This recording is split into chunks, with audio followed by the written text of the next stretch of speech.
Yeah, I feel like Andrei Markov was such a strong silent type his entire career, so it's hard for me to say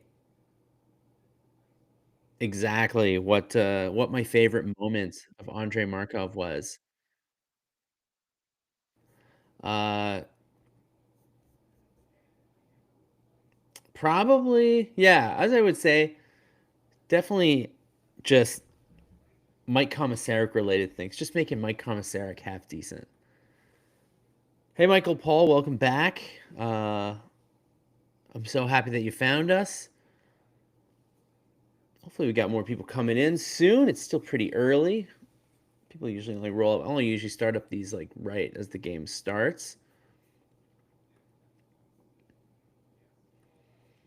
But as usual, you can follow along as well on the regular old live blog,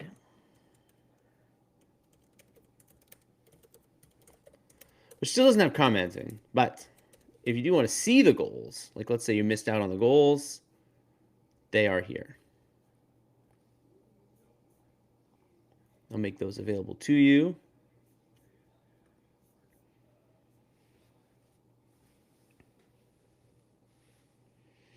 But yeah, no, right now they're the ARDS pregame's about to start, and Canadians are looking to come back. I mean, yesterday was an absolute mess. By the way, if you have a chance, Hockey Inside Out, the new episode came out today, and some people are on this thing yesterday saying that the media doesn't go hard on the Habs, but I will tell you that Chris Nyland and Rick Green on this week's Hockey Inside Out went very hard on the Habs. So if you're interested, got the game in Toronto on Sportsnet. Really, it's on Sportsnet. That's right, it's on Sportsnet tonight.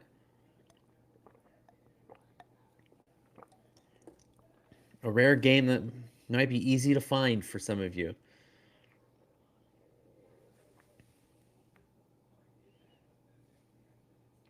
But yeah, Andrei Markov, man, it's funny. I can't. He's just like there's no player like him, right? Like he's doesn't barely talks, barely know anything about the guy. Played his whole career here, was an absolute warrior. I don't can't imagine anybody out. I've never heard anybody say anything bad about Markov's on ice performance. Yeah, man, just went about his business.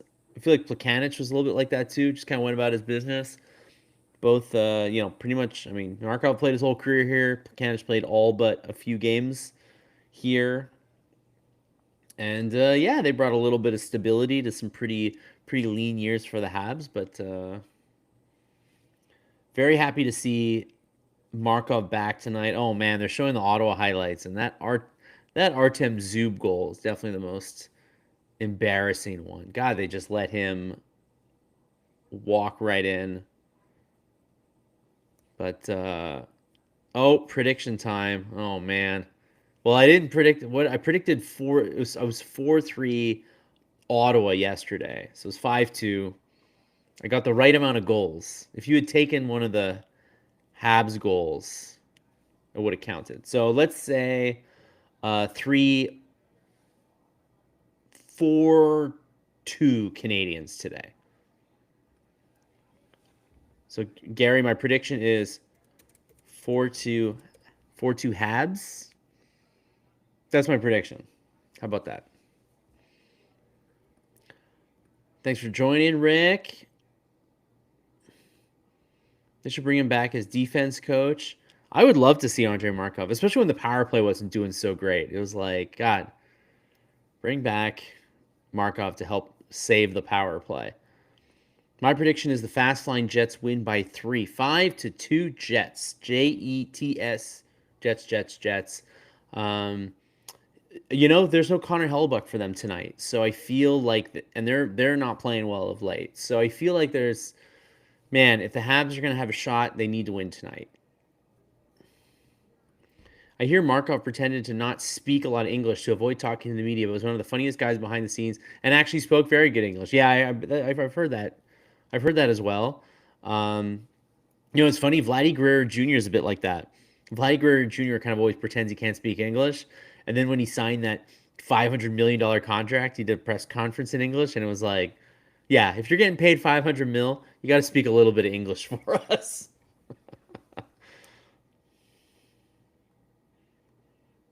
Whatever. Who among us does not occasionally do that? I'll say that the quality of my French will sometimes be dictated by who I'm speaking to. Sometimes I'm a little less like, ugh, I can't speak any French today. I'm too tired. My Spanish is always bad. Oh, we got another prediction here. 6-3 Habs for Michael Paul. So they come back big time. I like what we are predicting is big scores because I think we think that even if the Habs play well tonight, they're still going to let in a few goals.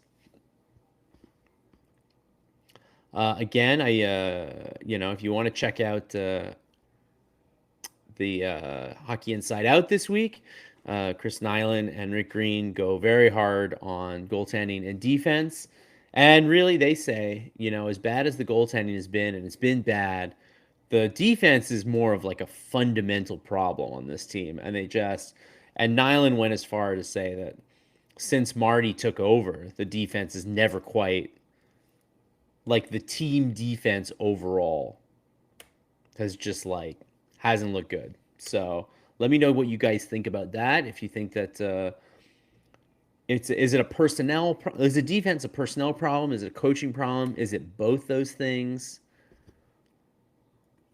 Did I read about the Olympic side, the arena? It's undersized. Yes, I did hear that. That was Peter DeBoer who said that.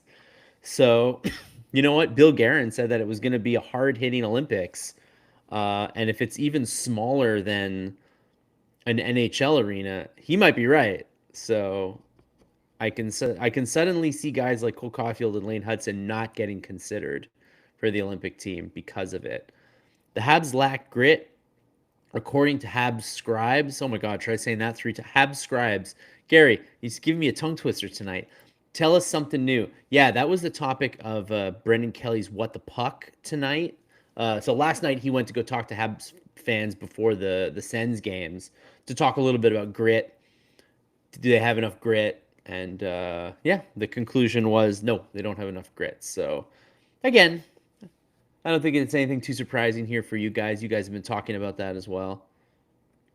We're last in the league defensively, Mark says. Are we really like allowed the most goals? Is that what you're saying? Hold on, I gotta see this.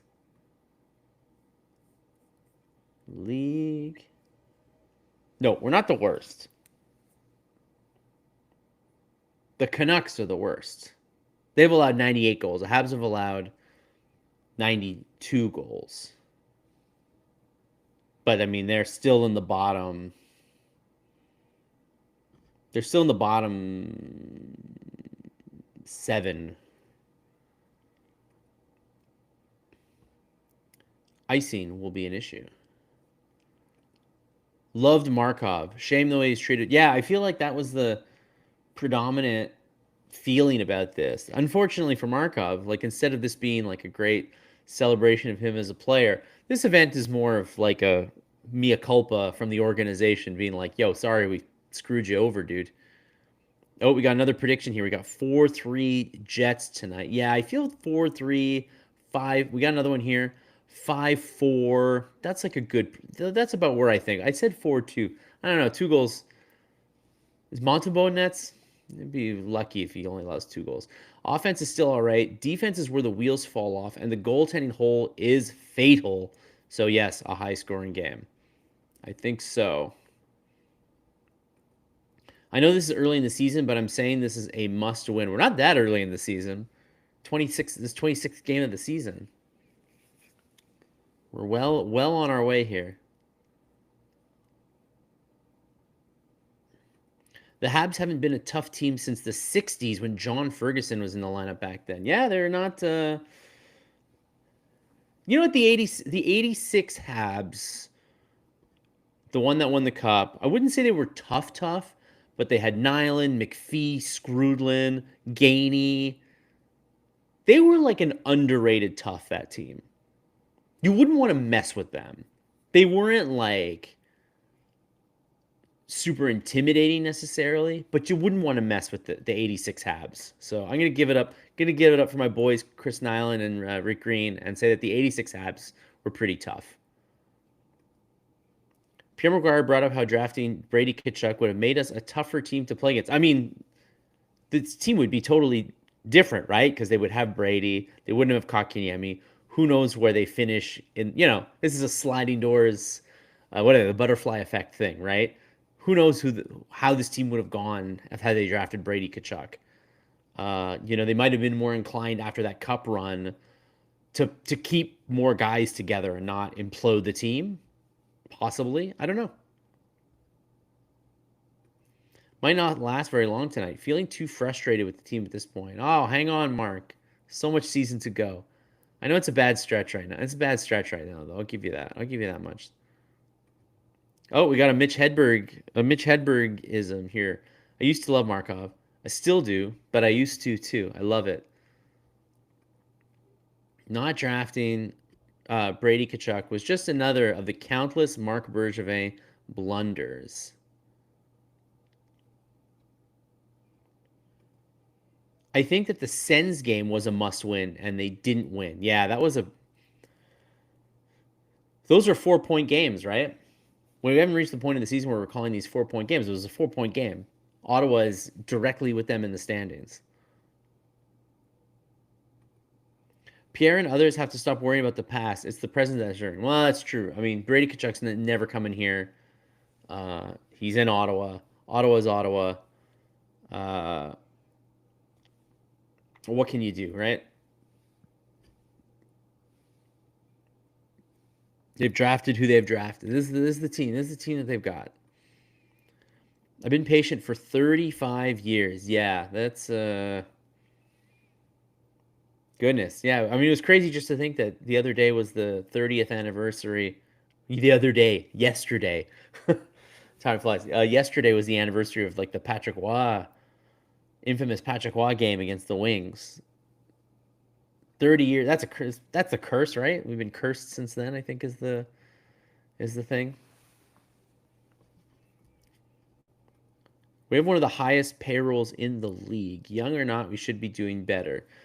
Yeah, I'd be cautious about how I talk about payroll in the salary cap era, because I mean everybody's kind of spending like in the same window, right? It's not like baseball where the Dodgers are just like, we'll just outspend everybody and win. The Canadians have a set amount of cap space and they sort of use it. I think if this was a more like payroll, you could spend whatever you want league, they would be spending a lot more than they are right now. That's for sure. The biggest draft bust during the Canes rebuild was some fans wanting them to draft Philip Zadina. Yeah, Zadina did not work out. We don't have too many of those like pure busts anymore, but that guy was out of the league in a hurry. That's pretty surprising. Because say what you want about Jesperi Kotkaniemi, he's an NHL player. Not a very good one, but he is an NHL player. Hello. Can we bounce back tonight? I don't. This to me is the game of the week. Well, I think the Blues, they should be able to beat the Blues, and then the Leafs is a gimme to me. I mean, they could run the table the rest of the week, but the Ottawa game was very distressing because Ottawa just look now. They just look like they're further along than the Habs. Simply put, and they're in the same division and they're fighting for the same spot basically.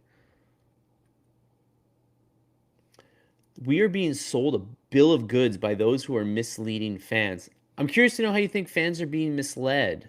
Are you just thinking that like the team should be better than they are and they're not? Because I think this season is kind of exposing. I feel like our good players are really good. Like Suzuki, Caufield, Hudson, Slavkovsky's getting in that conversation. Demidov's worth the hype.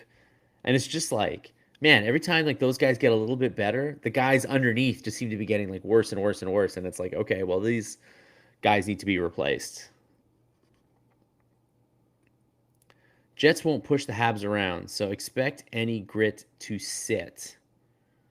Yeah, you know what? I haven't followed the Wings much. The Jets much this year. I just know that they're not playing very well, and their Vézina Trophy goalie, who kind of keeps them in it, is hurt, and Mark Scheifele's as good as ever, but he's a great offensive center, not much of a defensive center.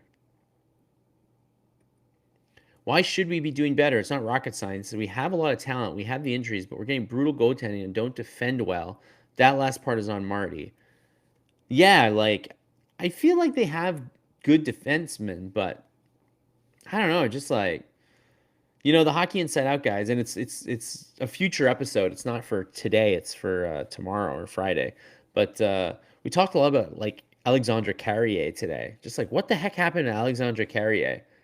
He came in last year and like saved that defensive core, and right now he's the worst defenseman in the lineup, like by far. Is it just getting his digits scrambled by Tom Wilson in the playoffs? Did that just like mess him up totally? I don't know. But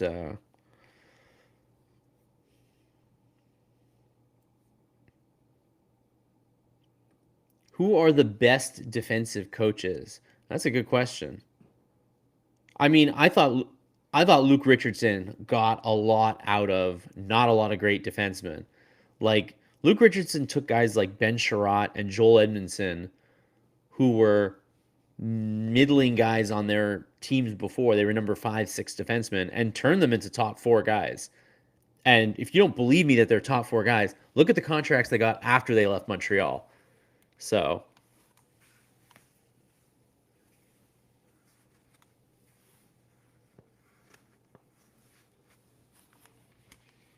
sorry about that. Just had to adjust my hat, but nothing to rethink. Our defensemen are old enough to be more solid. I've been waiting for these guys to take the next step. Like they're not on their entry level deals anymore. Well, Hudson's on his entry level deal, but like Jackeye and Struble should be further along. They should be better than like barely in the lineup guys. Carrier's a veteran. No excuse for the way he's playing. Um, what about Gooley? I mean, Gooley's just hurt. We just don't even know.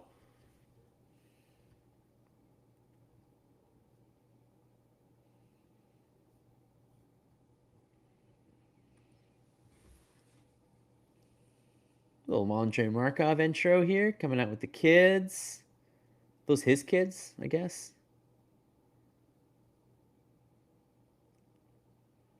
Brendan Gallagher's happy. I guess Brendan Gallagher's the one who played with him.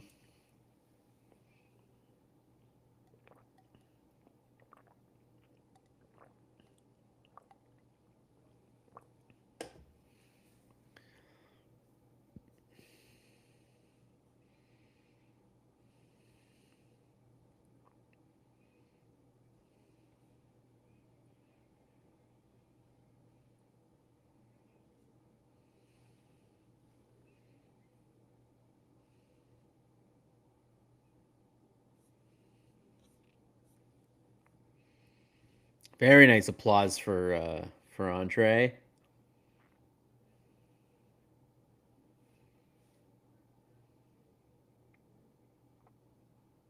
Hey, he's even little emotional, Andrei Markov. Look at that. You never see him crack. Look at Demidov. Demidov looks like he's meeting his idol here. I love it.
Hey, get a little bonsoir Montreal from Andrei Markov.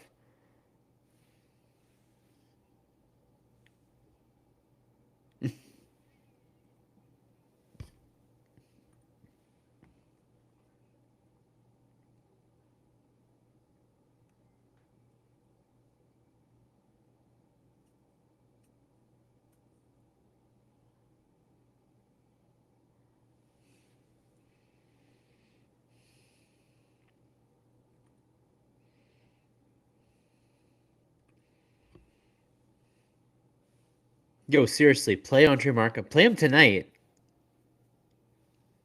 You can't do that much worse than the guys I got.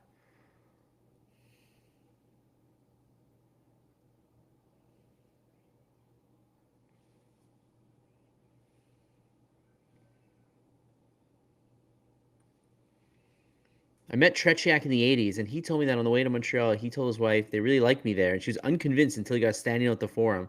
Best I told you so, he said. Yo, he got drafted by the... Why did... Do we know why Tretiak never came over? I guess it was too late for him. Tretiak for the Canadiens would have been amazing. One of those what might have been. I guess it was too late for him.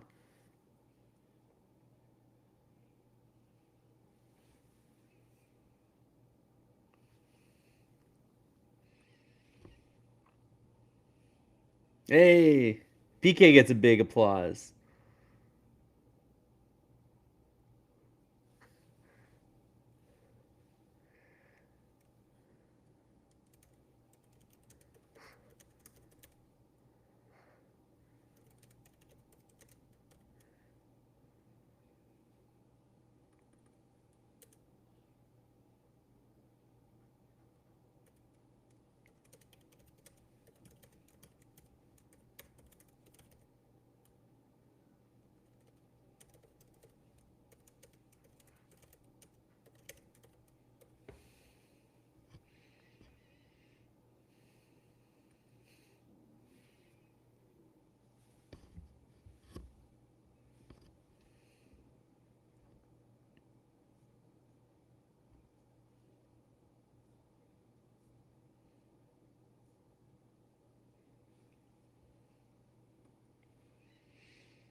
To find how better and ahead they are comparing to the Ducks and Hawks. Well, I mean, the Habs did make the playoffs last year, and neither of these teams made the playoffs last year. So I wouldn't be so quick to assume that they've been leapfrogged by Anaheim and Chicago. So time won't tell. There's still a lot of season to go.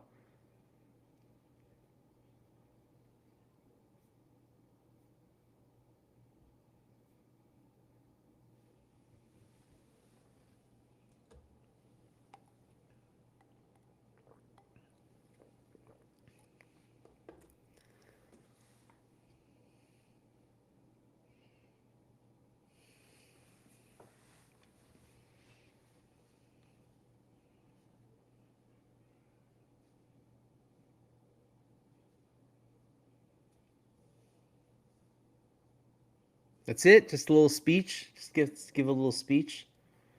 That was the most I've ever heard Andrei Markov talk, ever.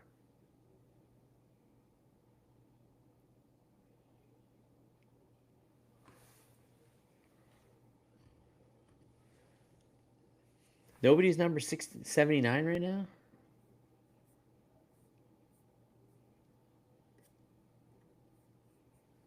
His numbers. It's one of those numbers. It's not like retired, but it's not like not retired, right? I believe Carey Price, I think, is also kind of in that realm, right? They haven't like retired his number necessarily.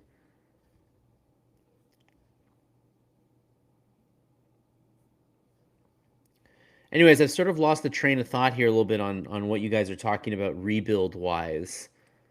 Whether the team is like on track or not on track. Like, I have to keep in mind that they made the playoffs last year, which nobody expected. They were good for the first 15 games of this season, and now they've been bad for the last like 10 or something like that. Like good for the first 10 games of the season, bad for the last 10, decent 5, something like that. So it's not like a total meltdown. Like the goalies have melted down. Fair enough. Defense hasn't quite gotten on track. Fair enough. But I don't think it's like so doom and gloom. The team is frustrating. I'll give you that much.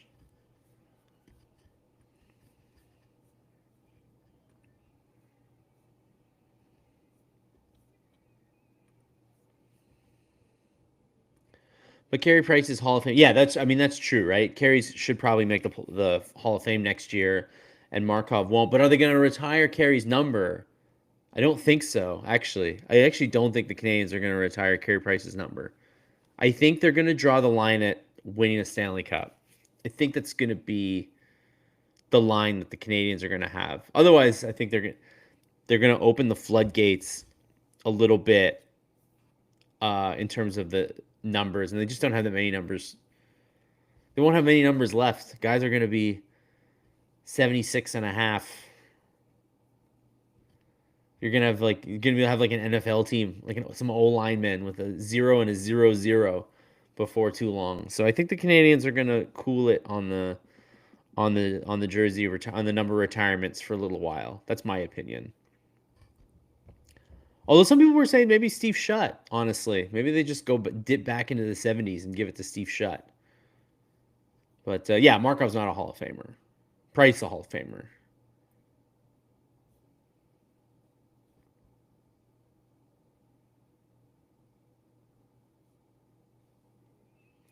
So we got Eric Carm. So we do not have a goaltending battle tonight. Eric Comrie has a 893 save percentage this year. He's subbing for Connor Hellebuyck while Connor Hellebuck's out with knee surgery. And we got Jakub Dobesh in the Canadiens with an 888 save percentage. So not exactly.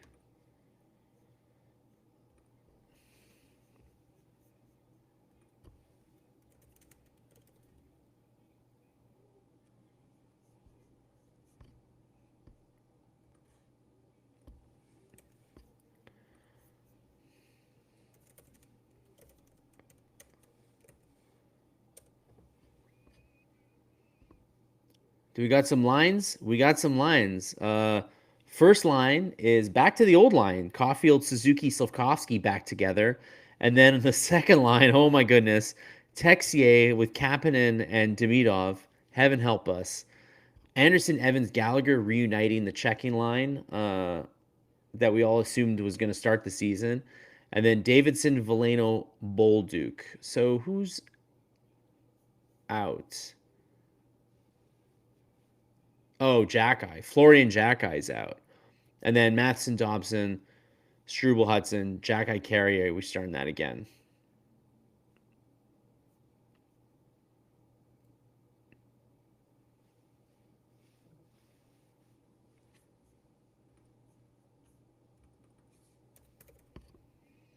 Anyways, the first period is underway here.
They did indeed change the second line. Wait, do you like the second line or do you not like the second line?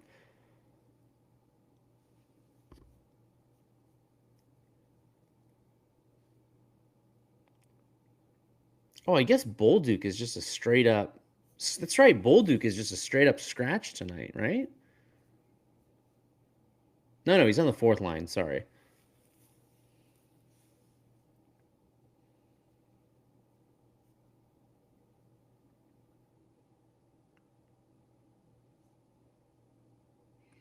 Why promote Texier? More Marty nonsense. Yeah, I don't think it's so much of a promotion so much as he's like the one guy that they haven't tried who's got a little bit of offensive skill in him. Uh, I mean, who else are you going to put in there? I think if Gallagher were playing any better, they'd put Gallagher in there, but he's playing like he can't score right now. Ditto Anderson. So I think it's less a reward and more just like a punishment for Bolduc. Put him back on the fourth line. He was awful last game, and see what Texier can do. I mean, he's just a lottery ticket for them, right?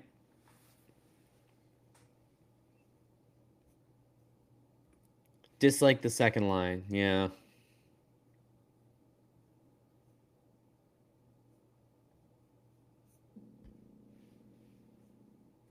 Second line looks like they will be pushed around. A lot is going to be riding on Demidov tonight. He's going to have to carry that line.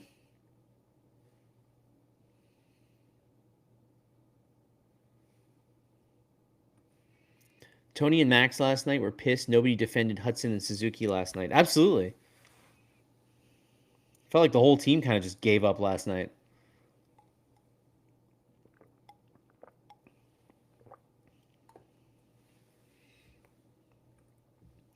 With all our injuries at the moment, it's hard to know which line is the fourth line. Well, tonight they've put everybody on the first lines, and they have, I would say, three fourth lines. Demidov is the only thing that makes the second line seem not like a fourth line, but the other two are pretty fourth line ish.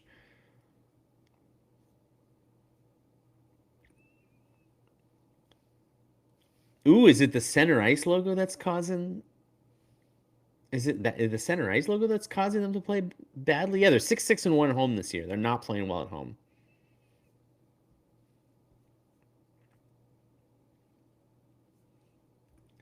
Tired of seeing Gallagher falling all over the ice. He's been really bad. I don't know what's up. He looked so good at the end of last season. Had a 20-goal season, comeback. Was such a great story last year, and Gallagher looks absolutely toast this year. From the get go, he hasn't had his that jump that he had last season.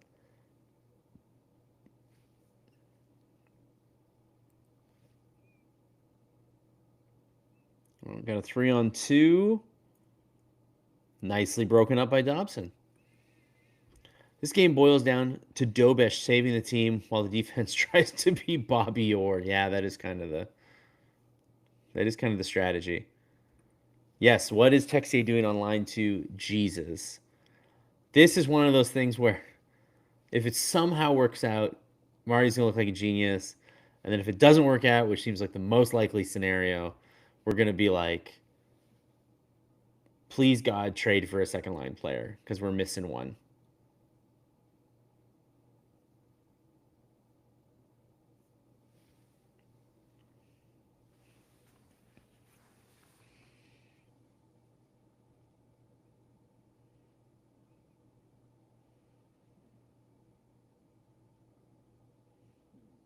I mean, because Comrie has been playing very well for the Jets, the Habs would be wise to take a few more shots today. They really don't need to be looking for the perfect shot. The perfect shot is any shot. Take a shot right here. It was a rolling puck, and Matheson missed the net, but he was all alone in the high slot. It was a very nice try. At least he shot. I'll give him that much.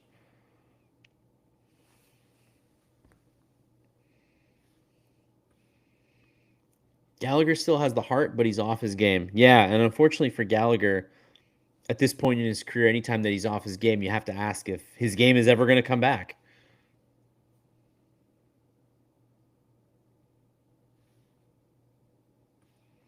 Texier over Florian. Florian Davidson play well. They're promoted up, play a good game, and then Bupkis. Yeah, they're not playing a lot. They definitely weren't called up as anything other than filler right now.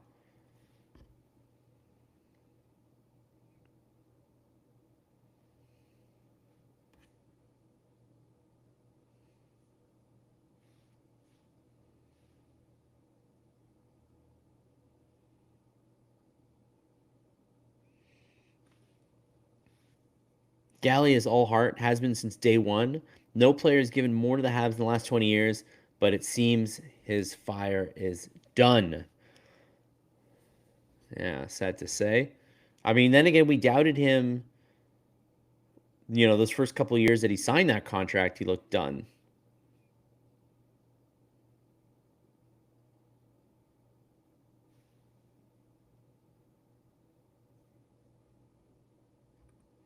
New contract, guess Mike didn't want to try with that shot. I thought he did a nice shot. It was a rolling puck. Missed the net, but it wasn't a bad shot, I thought. At least he shot it and didn't pass it. If we're thinking about the same play here, we might not be.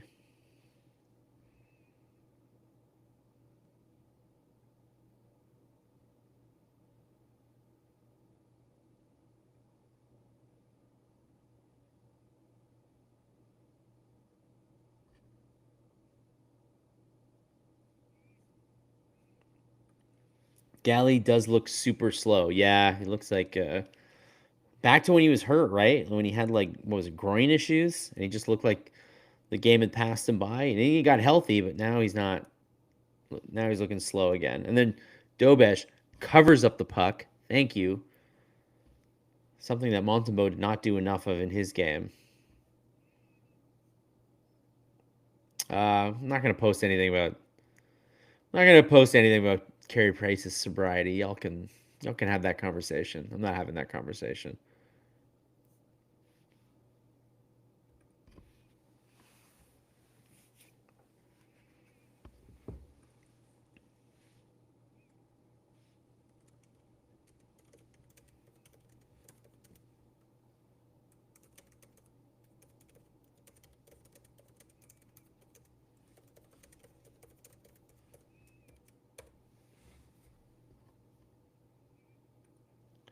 All right, here's my question for you guys, because obviously the Alexandre Texier experiment not met with a lot of enthusiasm.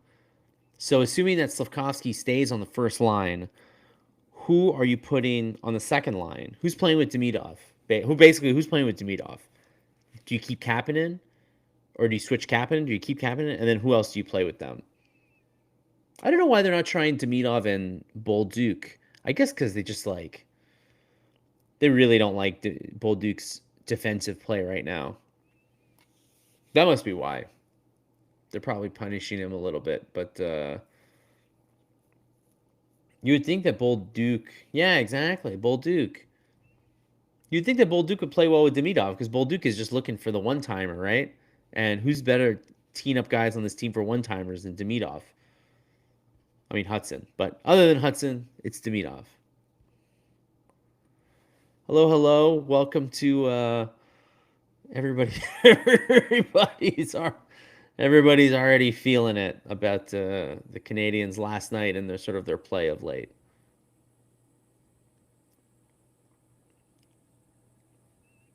Yeah, everybody be friendly with each other, eh? Like I know the Canadiens aren't playing very well right now, but you guys are allowed to disagree with your perspective on the Habs, right? Like it's not the end of the world if somebody says I like this player and another player says I don't like this player. So don't worry about it. Nothing but love in the chat, please. Well, you can argue in the chat.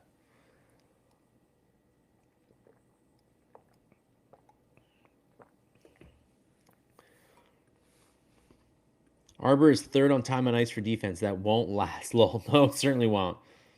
Give it a minute. Give it a period. Give it a period, and then I'll start talking about ice time. Yes, Bolduc. Yeah, I think Bolduc you got to put on a scoring line. I know his defense hasn't been great, and on the top line he was really lousy along the boards, which made him a bad fit. But I think you got to put him with Demidov. You can't not have your talented offensive players playing down the lineup right now. They can't afford to not score.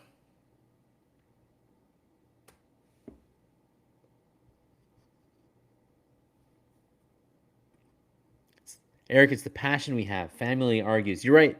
It's why we're the best fan base in sports, right?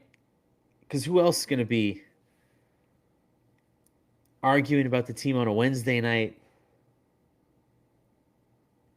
against the Jets. It's cold out. And we're here arguing about the Habs. That's why we're the best. That's why we're the best fan base.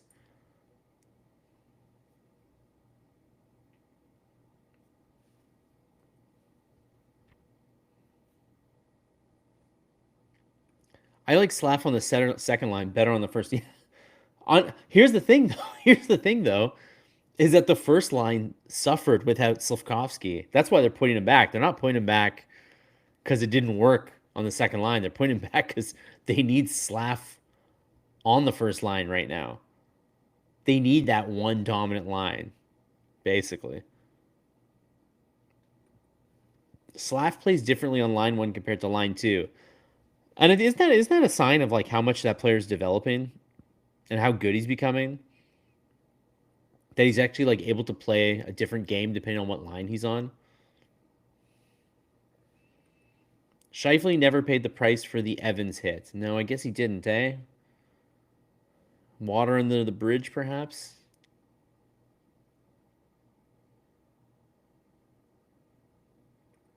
I prefer Slav on the second line also. He and Demidov had incredible chemistry. I will say.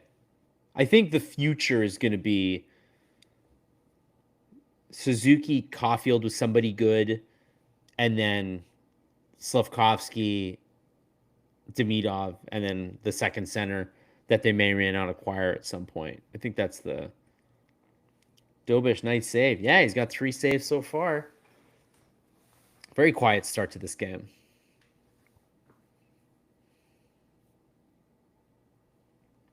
Second line Monahan, they should never have let him go.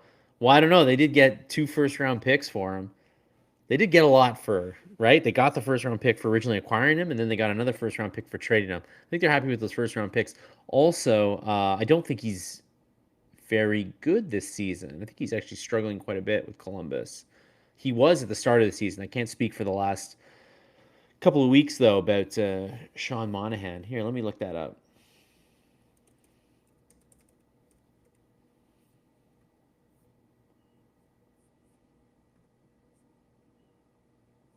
Yeah, Monahan has 13 points in 26 games.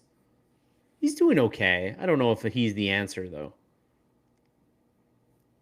Here, we got another. I prefer second line Slav. He's meaner. Yeah. Hudson will be with Gooley or Reinbacher in time. I think, yeah, I think Reinbacher is. If the Canadiens' defense continues to be the way it is, I don't think the Habs want to call up Reinbacher so soon, just because obviously he's had so many injuries. But at a certain point, they're just not going to have a choice. They're going to have to call him up. I don't like Struble with Hudson. Neither do I, actually. And as I say that, Struble hits the post. Can you do it again?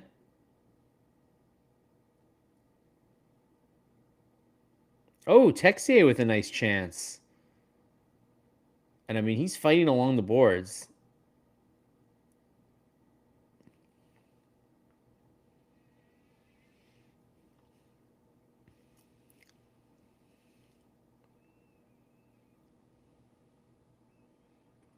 I don't understand why a guy with Anderson's speed isn't more of an offensive threat.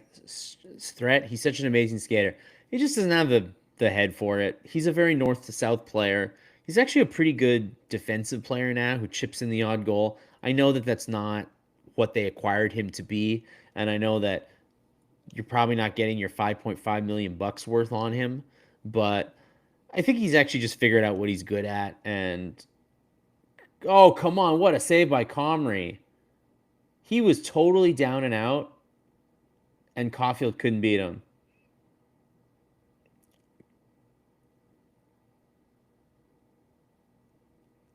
And the puck leaves the zone. And then they just let Scheifele cut right in, but Matheson used his speed, and he was able to cut that down. Ooh, Velarde with a big hit on Matheson. Got to watch out for that first Jets line, too. They're kind of a one-line team, but that one line is also very, very talented.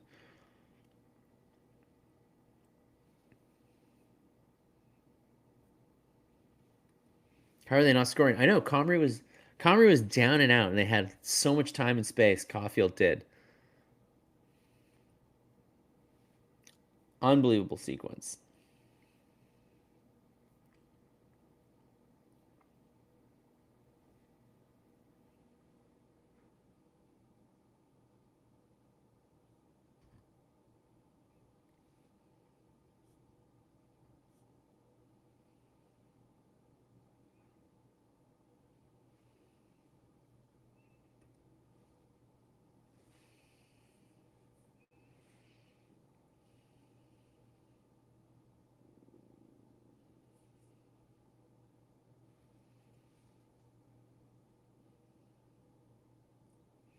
Habs fans wanted a penalty on that one. We got a 2-on-1. Anderson crashes into the net. Comrie gives him a couple words. What do we got? We got a skirmish over at the other end. Gallagher and Lowry getting into it.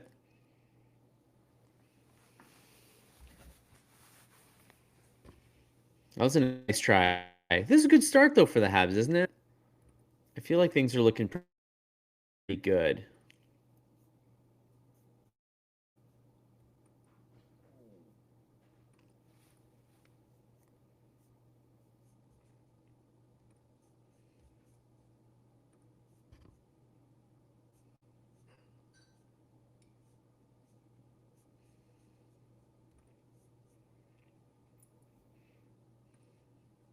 Game has a bite to it now. Yeah, Bob, it started off a little bit slowly, and now the game is starting to ramp up a little bit. We had some end-to-end rushes. Eric Comrie somehow managed to keep the puck out of that. I don't know how.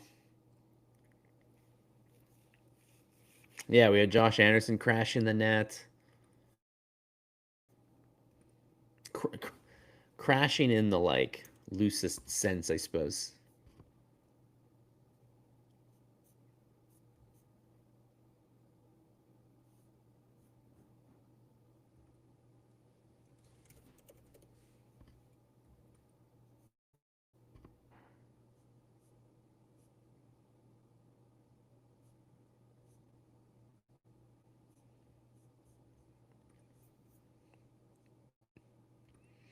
Comrie's pretty dialed in. So much for my high scoring prison. Hey, Comrie's looking pretty good so far, but he doesn't exactly have the track record that makes you think that he's going to be great all night.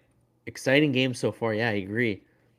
You know, it's nice to see two struggling teams play against each other because they're both hungry. Hope this stays action packed. I hope so too.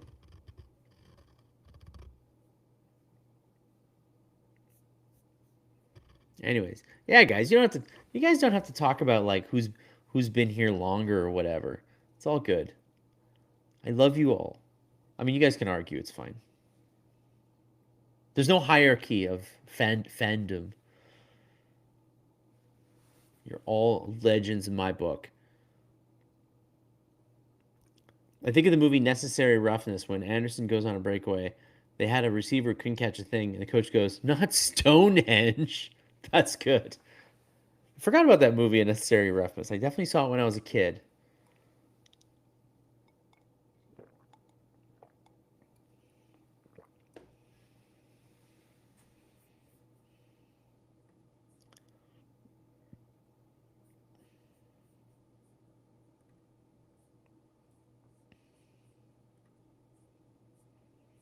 8:20 left in the period. Still no score.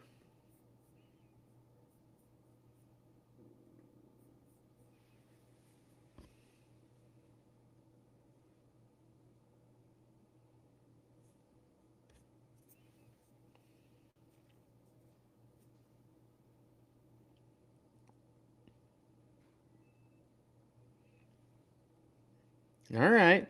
I mean, the good thing about Dobesh is that when he stops the puck, he tends to not give up the rebounds the way that Montembeault has lately, especially with the glove. Like Montembeault's had a hard time just catching pucks in his glove, whereas that shot from far out. Oh man, that's just watching the replay of that Comrie save on Caufield. I mean, Comrie got it with the tip of his skate. That was tough.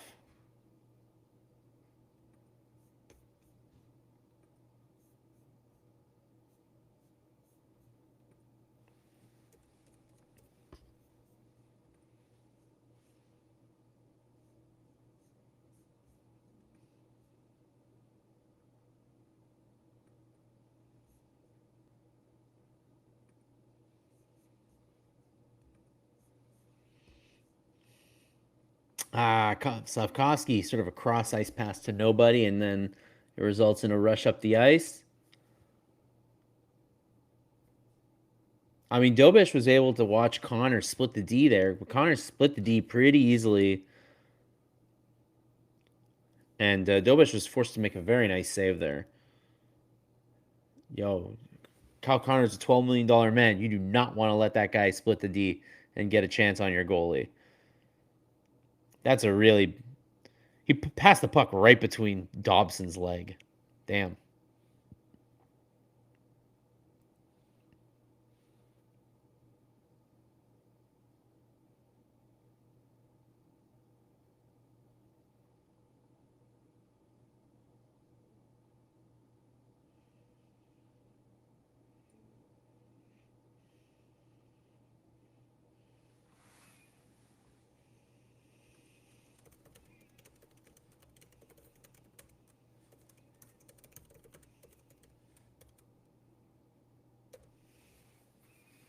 Gotta ask you a Jets related question. What do you guys think of Jonathan Toews coming back?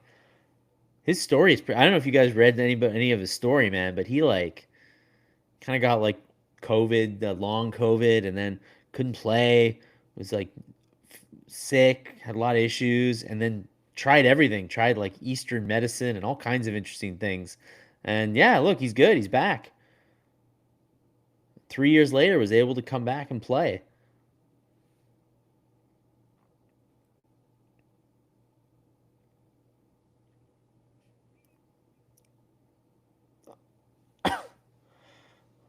Man, Texier was in the right spot for that drop pass at the point, but the defenseman totally missed it. Come on, shoot it though. Ah, Demidov missed it high. I mean, this second line had a good shift there. I always loved Jonathan Toews, but he did need to come back.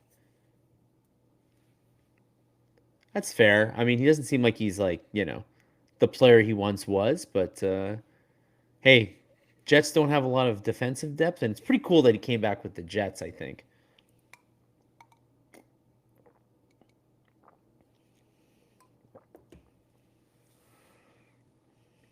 I mean, that was a nice shift by the second line, guys. Texier might Texier might not be that bad on the second line. I don't know. It's possible.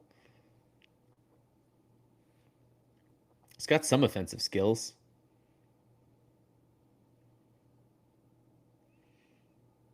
Ooh, Stanley lost the puck and it just like rolled right into the crease.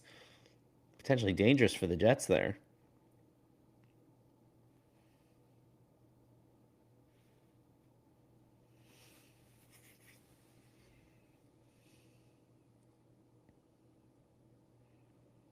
Wow, what a play by Hudson. Oh, had a chance for Bolduc to tip it in front, but Bolduc needed that one. I think Bolduc needs to contribute on offense tonight. He does not want to find himself on fourth line purgatory again. He's definitely somebody that's been like in and out of the Marty doghouse this season.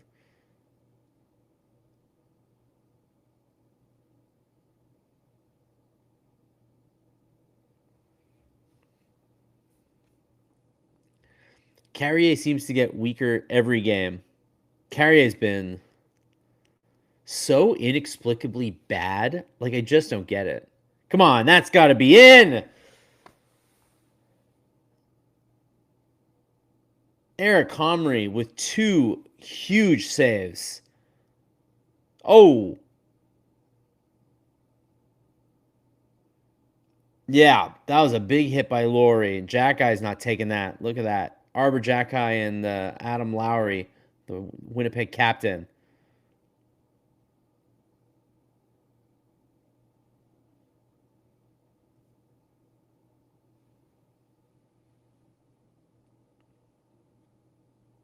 Oh, knocked him down.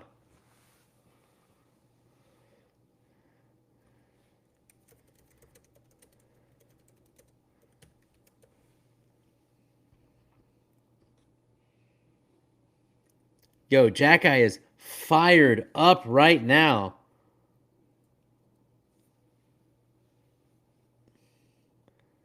So who's that big? It was a huge hit on Carrier by Lowry. And then Jacki was having none of that. And he challenged him right at center ice. And then laid him out. Wait, who was the one talking the other day that Jacki keeps losing all his fights? He won that one. That was a good one. That was a good scrap, though.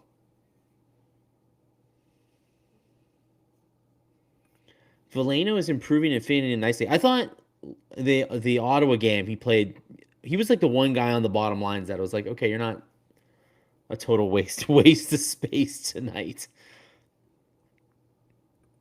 Beautiful hit too. Yeah. Lowry. I mean, it was a little late. I can see why Arbor would want Lowry to defend himself. Like it was a bit of a late hit, I will say. So fair enough.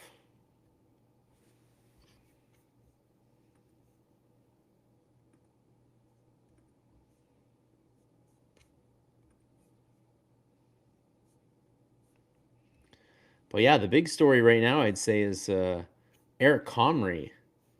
How good has he looked so far tonight?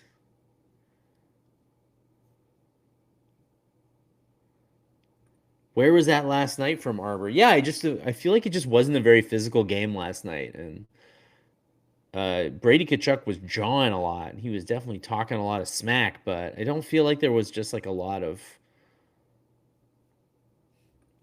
take that, Marty, you goof. This has got to be one of those instances, right, where Marty's cool with the fighting. I mean, oh man, just watching. So I mean, Jack Guy hit somebody pretty hard earlier too. Very nice.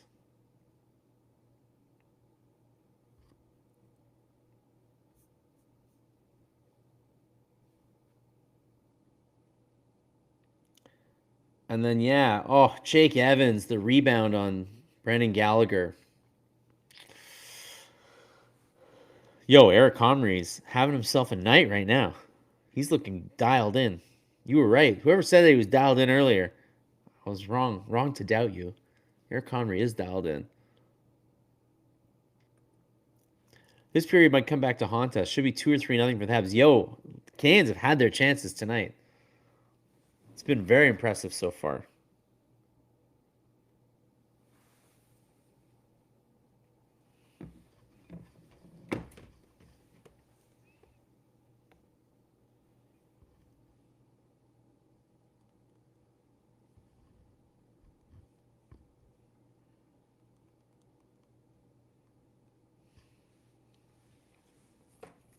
So obviously that's 5 minutes for Lowry and Arbor.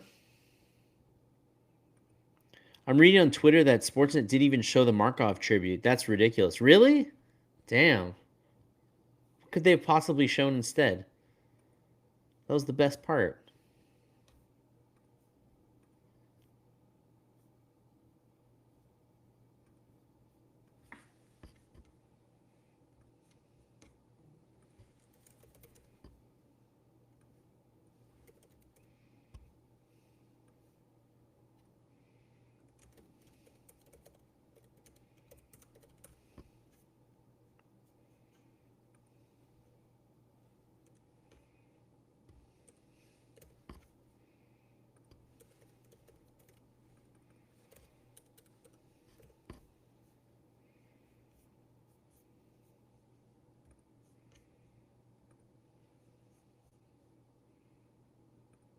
They showed the panel instead. Disgraceful. That's true. Oh my god. I'm Sport man can sport. How long is that deal for? They just re-signed the deal. Terrible. They refuse to acknowledge what's going on. What do they talk about? Austin Matthews instead?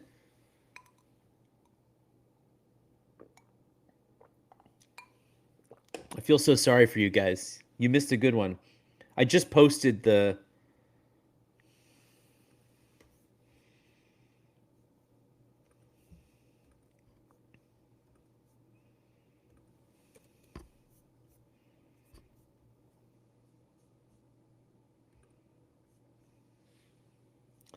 Ooh, and Dobesh.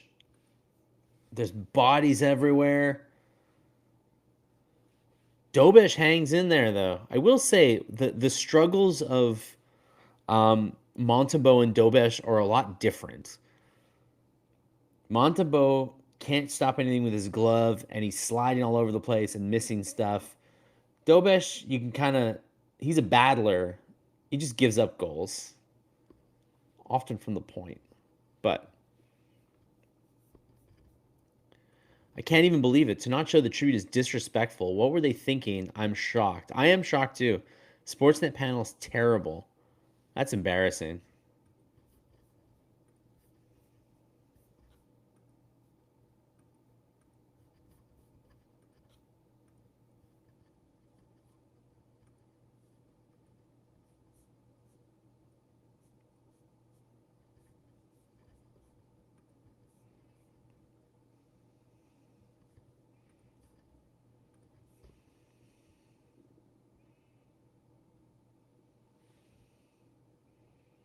Well, I posted the 2 minute ovation for Markov on the website Liveblog. If you guys want to check it out, hasn't updated yet though. Give it a couple of minutes.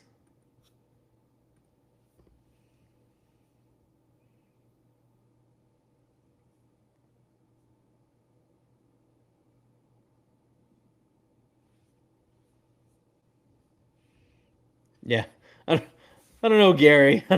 I don't think Lowry won that fight. that's I understand that you I appreciate you, Gary. I appreciate you, Gary. You keep the Canadians honest, and I appreciate that. But I'm gonna say that even the most rose-colored Winnipeg Jets fan would be hard pressed to say that Adam Lowry won that fight against Arbor Jacki. He most certainly did not.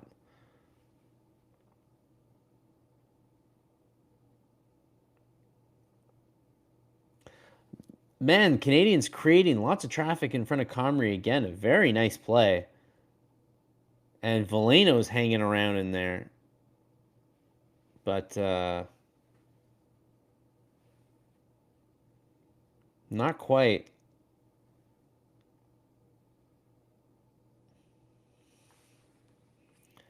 I mean, the Canadians are doing what they can to put. They got 11 shots right now on Comrie. They're definitely doing what they can to make a move, make them make a mistake. But so far, nothing.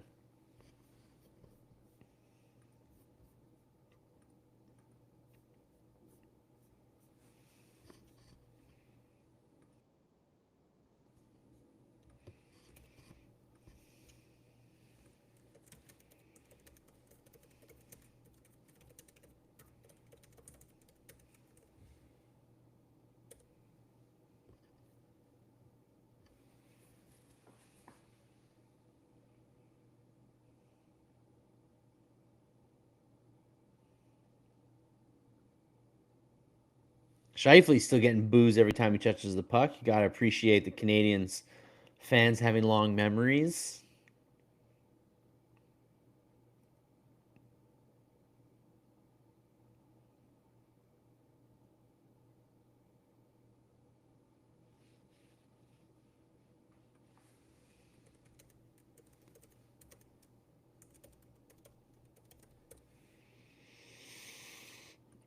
Oh man.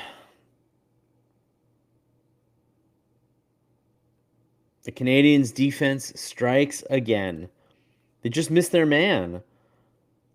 Why does like Shifley get a chance in the middle of the ice like that? Look at that, he's wide open.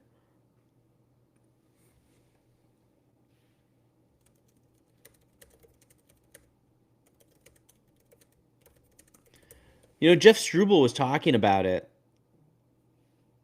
how the Canadians are just leaving the middle of the ice wide open.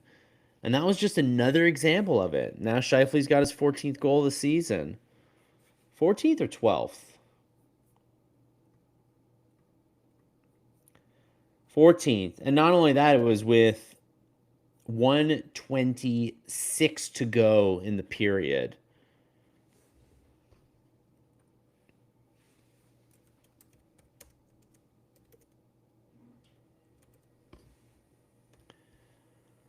Noah Dobson has definitely been feast or famine this year. There were points in the first like 15, 16 games of the season where I was like, God, this guy gets the puck out of the zone so fast. He's so talented.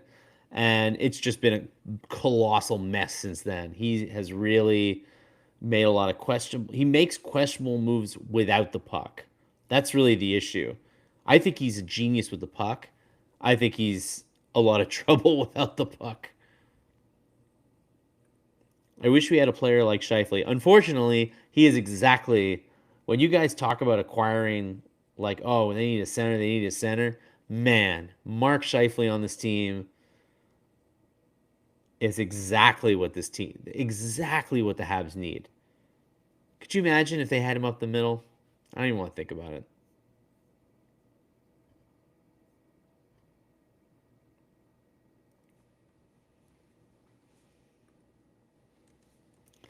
All right, first period over.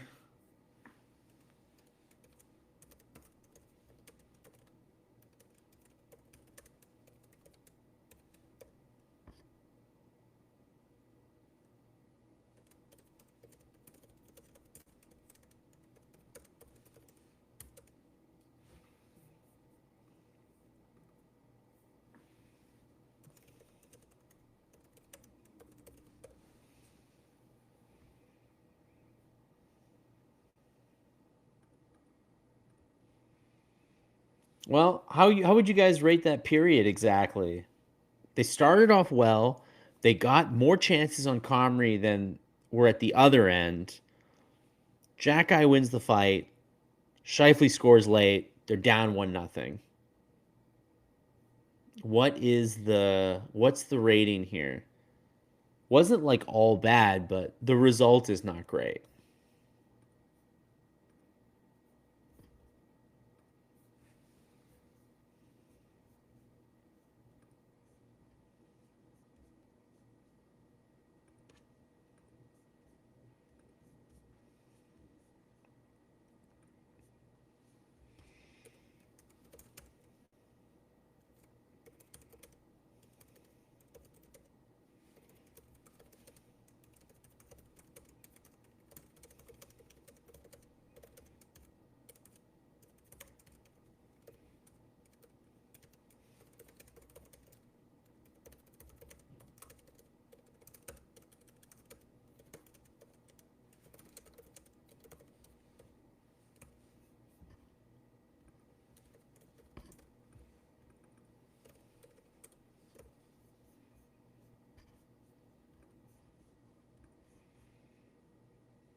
Not good. The Jets are now going to turn it on. This is supposed to be the Habs period. You were the one who said that the Habs were Adam that they were going to regret not beating Comrie early. Yeah, that is starting to look possibly like uh, how it's going to go down, unfortunately. But they can turn it around. Plenty of time to go. Maybe our D needs to be a bit more conservative. Yeah, they didn't build the team. They didn't build the defense that way. Like when they got Dobson and Hudson, they got it with like being more of a puck moving defense in mind, but and I think they've got to be what they've got to be. I don't think you can teach Noah Dobson to be a defensive defenseman. I think you got to just let him run and put up with the occasional mistake. But right now it's a lot of mistakes, so it's hard to appreciate it. That goal was another example of the Habs being outworked in a 50-50 battle. It's an ongoing thing. Yeah, I can totally agree with that. Night Joseph, thank you so much for coming. We'll see. I guess you'll win. You'll wake up in the morning and you'll see if they won or not. The issue is they have one stay-at-home defenseman. Carrier is a non-factor. Yeah, exactly. The team is built. The defense is built to be fast and in transition, and right now they're not doing that. They're just getting stuck in their zone and missing their guys. Feels like the Habs were a better team that period. We can definitely win if they play like that. Yeah, they got to beat Comrie though, which you'd think wouldn't be that hard, but we'll see. To be fair, when Jeff Gordon was hired, he said he wanted speed and skill. We have that, but we seem to be short on physicality, work ethic, and grit. Two offensive defensemen paired means weak defense. I just went on the Sportsnet website and wrote my complaint about them not showing the Markov tribute. Well, hopefully it results in something. The perfect title for this week's of Hockey Inside Out show, indeed. I hope you liked it. I hope you guys liked the episode. Yeah. By the way, Ryan, yeah, saw it, but the episode, if you haven't seen it yet, is called "The Canadians Don't Know How to Play Defense." Right? That's how Canadians don't know how to play defense. So it's the new episode. Chris Nyland and Rick Green are in mid-season form. They are great on the episodes, so I hope you guys enjoy it. And as always, happy to get your feedback on the episodes. Let us know if there's anything you want us to do. We're trying to mix some more. We're obviously talking about the games, but then we're also talking a little bit about, 1986 Habs and about Knuckles and Greeny's history. They got some great stories. We're trying to get more of that. Just, yeah, let me know what you want. Sportsnet panel is a joke compared to TSN. Luke Gadzik, Justin Bourne. Yeah, that doesn't sound like a very exciting bunch.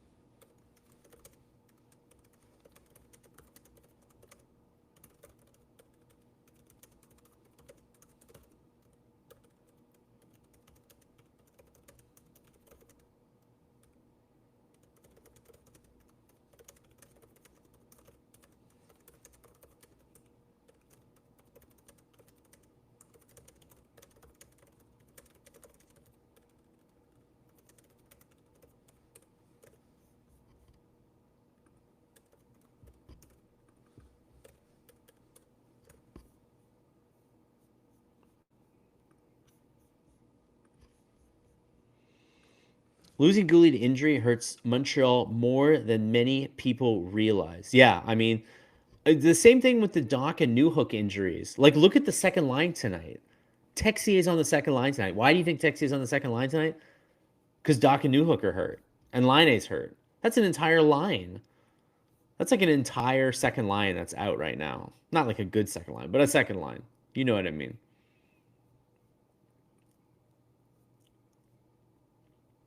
Hold on. Struble can hit, but he can't move people in front of the net. The only people who can do that are Gooley and Xhekaj. Yeah, that's a good point about Struble. He's often there in front of the net. He's the guy that after the whistle, when the guy gets in the kitchen, he kind of like gives a little like cross check. But like when the play is actually happening, you're right. He's not the guy clearing the net. They need Hal Gill. Where's Hal Gill at? The Sportsnet complaint department is the same as the Post media complaint department. They're bilingual. Unfortunately, English and French aren't part of that bilingualism. Well, on behalf of Post media, I'd like to apologize for the complaints department. Just thank goodness the complaints. I get some of the complaints, not the complaints to the complaint department. Those are their own people. But when you guys send complaints to the Gazette, they often find themselves in my general direction. They waft in my direction, so it happens. We're all Habs fans.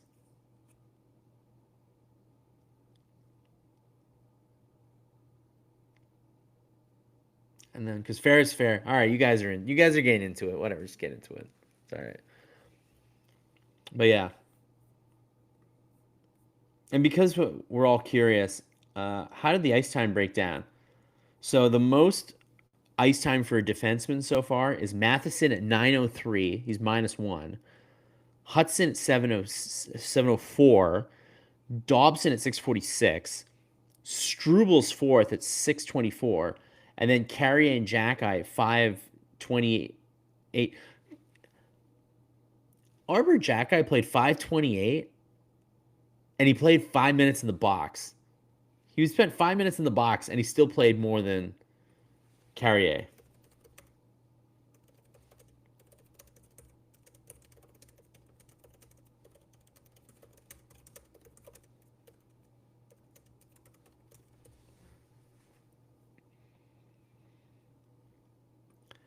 Are they even located in Canada? The Post Media Complaints Department? I have absolutely no idea. I think so.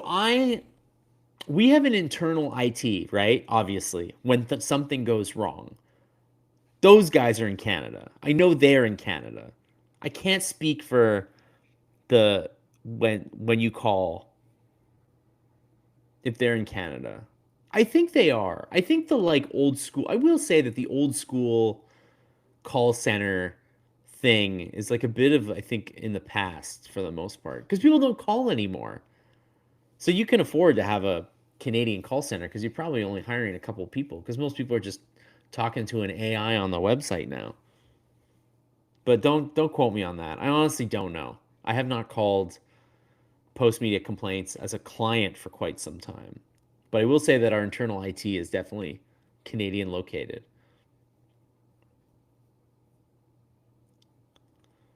The less we see of Carrier, the better.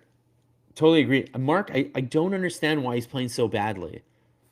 He looked really good last year, and it's just not happening for him this year, and I don't know why. He's not that old. Did getting hit by Tom Wilson just like scramble him totally? The problem for Arbor is people have typecasted him now, so anything small he does wrong gets overblown. Anything he does well doesn't matter. He is a lightning rod like which I have never really seen in my time of blogging the Habs here.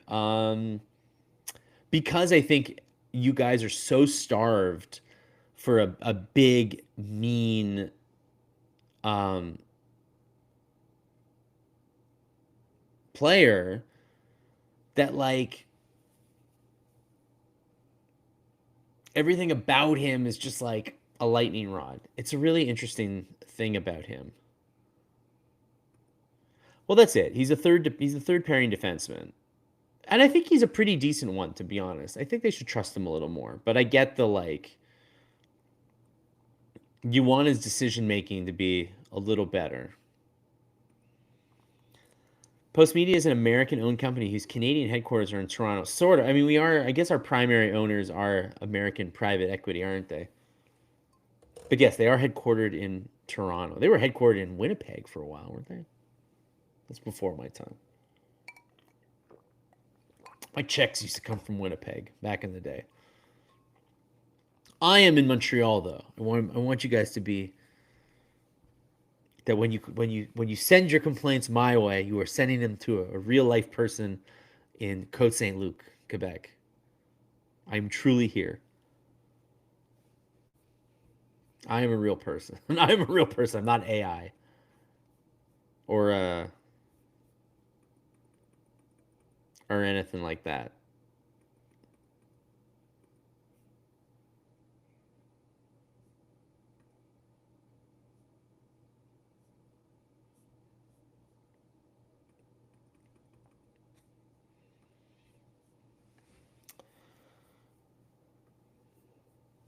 Meanwhile, how about Texier? Texier seemed pretty excited. He got a shot on goal, 518, played 517. He's got one more. The second line's got one more shift than the top line so far, which makes sense. There were no penalties in the first period. Meanwhile, Josh Anderson has 4 hits so far. The whole team is 13 hits. Josh Anderson's got 4 hits. Let's check out our old pals at Natural Stat Trick. So the Jets have 13 scoring chances, 5 high danger chances. The Canadiens have 16 scoring chances, 4 high danger chances. Interesting. I'll write that down. Hold on.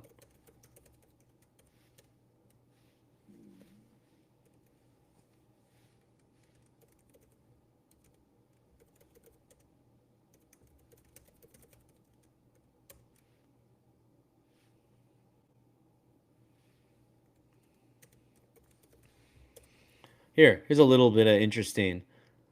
So the scoring chances are 16-13 Habs, and then the high danger chances are 5-4 Jets. That's pretty interesting.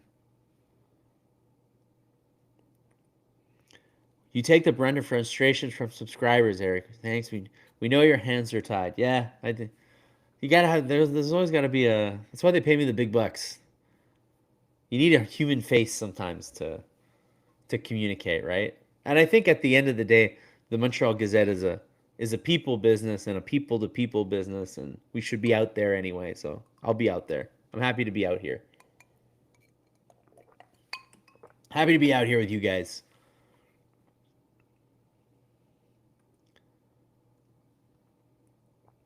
Yeah, the high danger chances are 5-4 Jets. They have one more high danger chance than the Jets, if that's what you're asking me.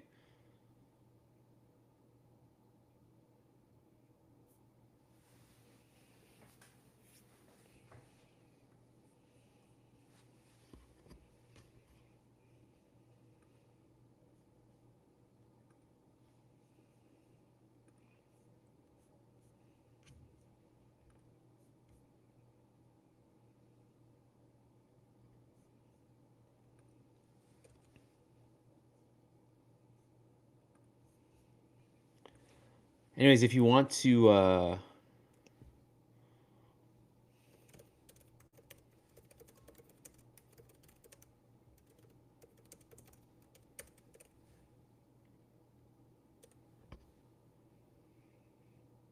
if you want, I've posted the Jack Eye fight. You can watch the Jack Eye fight if you'd like.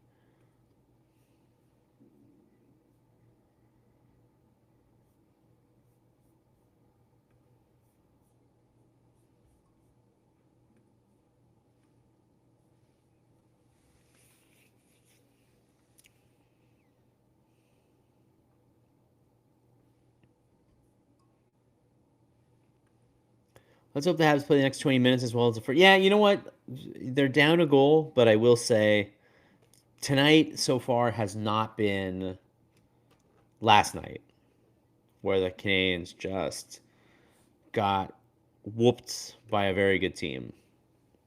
Canadiens are hanging around so far.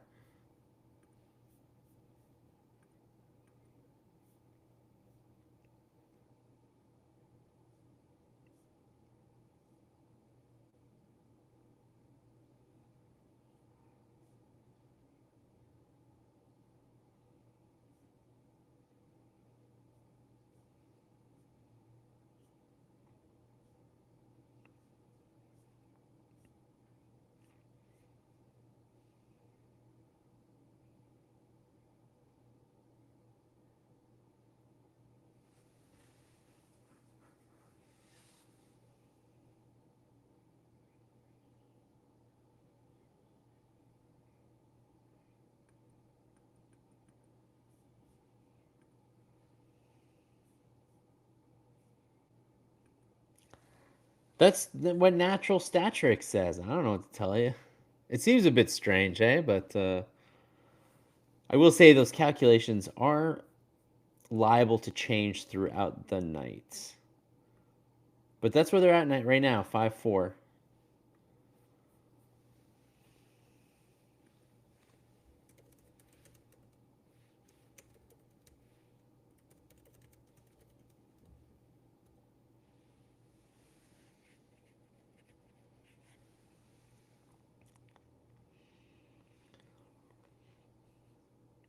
Wow, so Markov was second in all time among defensemen for the Habs in games played. Impressive.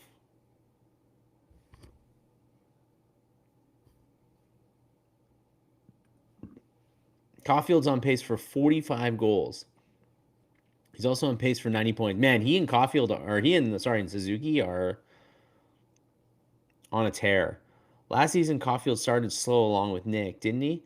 Yeah, I think Caufield, if I remember correctly, started off pretty hot, then got slow, and then got hot again. Is that possible? How that went down? Anyways, we are back for the second period with the first line out.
By the way, the Jets made out like bandits in that Pierre-Luc Dubois trade. Velarde's been amazing for them on that top line, and Iafallo is pretty decent too.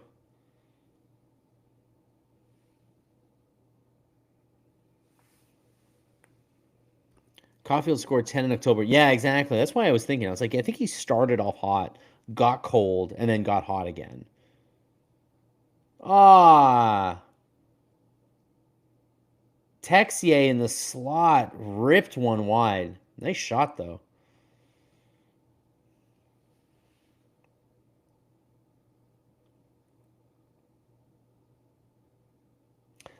That's it about Texier, right? He's like the one guy who's kind of got the speed and the one-on-one skills to actually be on a scoring line, but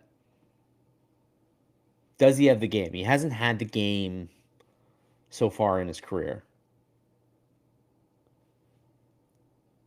I mean, Nemesnikov left wide open in the slot again, but he tried to pass it over to Taves, and then the puck got bobbled, and they didn't get a chance. But, like, come on. How are you leaving the Nemesnikov on there all alone? Struble on defense again.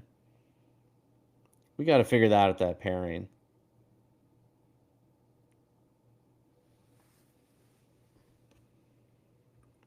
The Habs injury exposed they lack a deep special bottom two line, no sandpaper. Yeah, the lack of depth right now is the big issue, right? On defense and on the forward lines. They're missing. I mean, right now Texier's on the second line, and whatever, he looks all right, but he's not a true second liner, right? I mean, just ripped that one wide. Um, and then yeah, the bottom six are a total mess, and then without Gooley, the defense is kind of a mess. I think we have a problem with one of the weakest bottom six in the league. I think so too. I think that's the big issue. And I think that's the last thing to come together for a team, I will say. I don't think you build from the bottom six out. Like they've drafted all these like young star players, and that's great, but they definitely need to start finding guys that can play those two-way roles. And they don't have they don't have any of those players yet.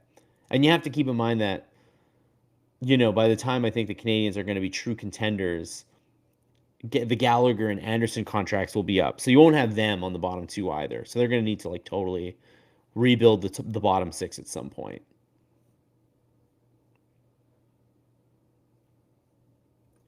I truly believe we need a new defensive assistant coach. Bring back Luke Richardson. Yeah, I was talking about this with Brendan Kelly today. Do you guys think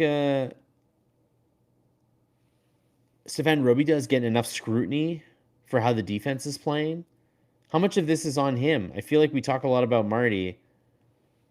What a nice steal by Caufield. But Comrie, once again, just beautiful kick save.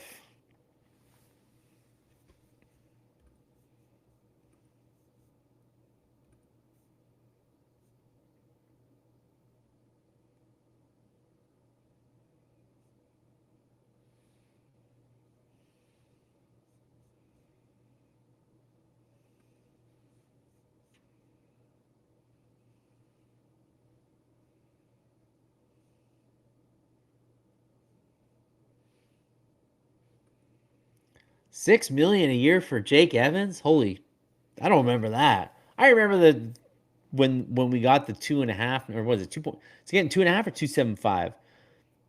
Oh, that was a nice steal by Caufield, man. Damn, Comrie's looking good today. But I think the Evans contract is fine. I'm on record as saying that the Evans contract is absolutely fine. He's perfectly fine fourth line center. I'm not. We don't have a third line center, which I think magnifies. I think he's really playing a third line role here, which is why he's struggling. I think if you had a real third line, he played his best hockey when Christian Dvorak was playing well. So I think the Canadiens need something like that.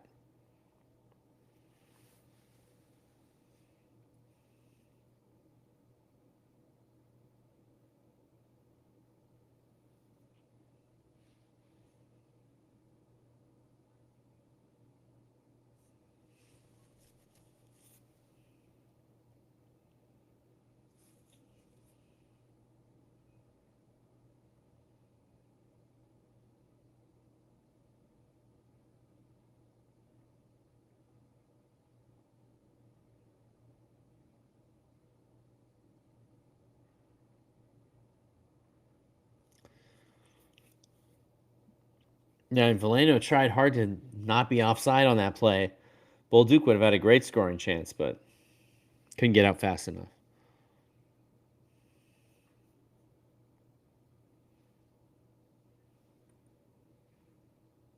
Oh, you're thinking of Robida, right? Robida, the defensive coach, not Quintal? Or are you talking about Stefan Quintal? Quintal was a physical defenseman. Robida, not so much. Oh, yeah. Robida. Yeah. Yes, he was not a big defenseman and he was not a physical defenseman, but he was very sound positionally and good with his stick.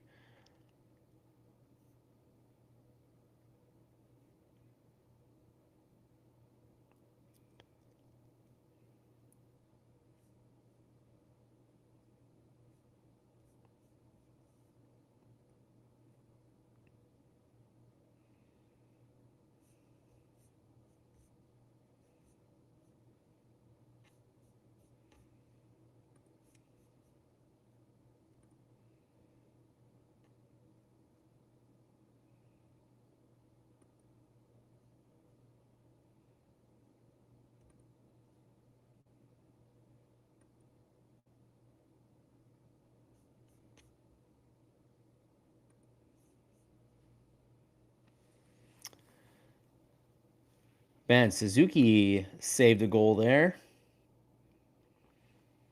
And then the Habs turn it back over to the Jets right in the zone. Terrible.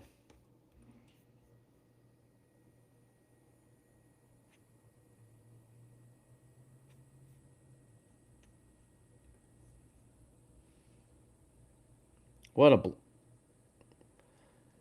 Yeah, it was a nice block by Slavkovsky, but the block ended up sending the puck towards the net. And then look at Matheson lifting the puck and Suzuki batting it away. It's good teamwork right there. Need that left-handed center. Yeah, they did not replace Dvorak, and I think it's exposing the team quite a bit. Not that I think Christian Dvorak was like a great player or anything, but they need somebody like that.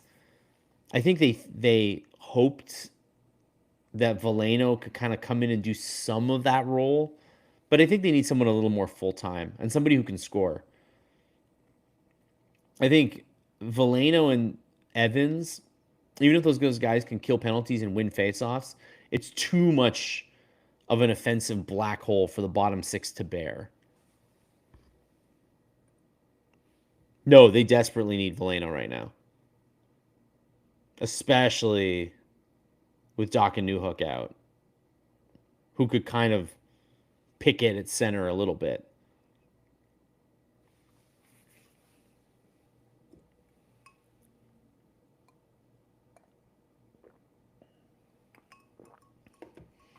It's 29-28 Jets in shot attempts. How about it? 3-on-2. But Evans just goes for the shot. DeMello deflects it out easily. That was the best you could do on that 3-on-2. Damn. Saw a podcast that wants to trade Hage and a first rounder for O'Reilly. Big mistake on that. Yeah, I don't think that's. We've been talking a little bit about that, and I just like. That feels like a huge mistake for me. That's a huge no. Right? You guys aren't into that. No, we talked about this one in the last game. O'Reilly is. I think that O'Reilly, like 2 years ago, would have been the perfect player. O'Reilly today, I don't think he's that guy anymore. Ditto Stamkos, right? Stamkos also on Nashville and available and has the Marty St. Louis connection, but like it's not the Stamkos. It's not the 2 years ago Stamkos. It's the today Stamkos. Nice passing by Nick and the boys. Yeah, are we gonna see the first line connect on a goal tonight? I hope so. I mean, they kind of messed up the second line by putting back the first line together, so we better see something from the first line. No point getting O'Reilly. They're not ready to go far in the playoffs. Yeah, that's exactly it, right? Like he's not the guy who's going to be the difference between like winning a cup and not a cup. So it's not worth it to just like empty out your prospect pool for to do it now. There's going to come a time where they're going to do it, but now it's not that time.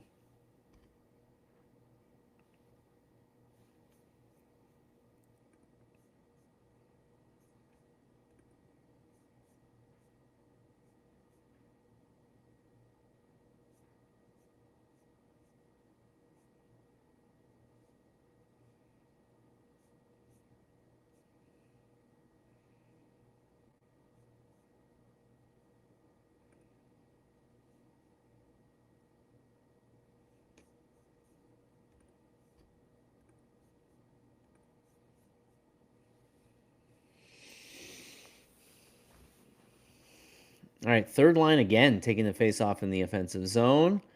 Evans wins the face off.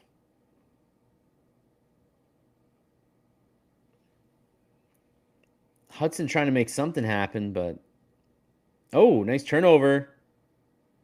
Ah, Jets thought they'd cleared the zone. Evans causes the turnover. Gallagher gets the puck, spins and fires, but just couldn't.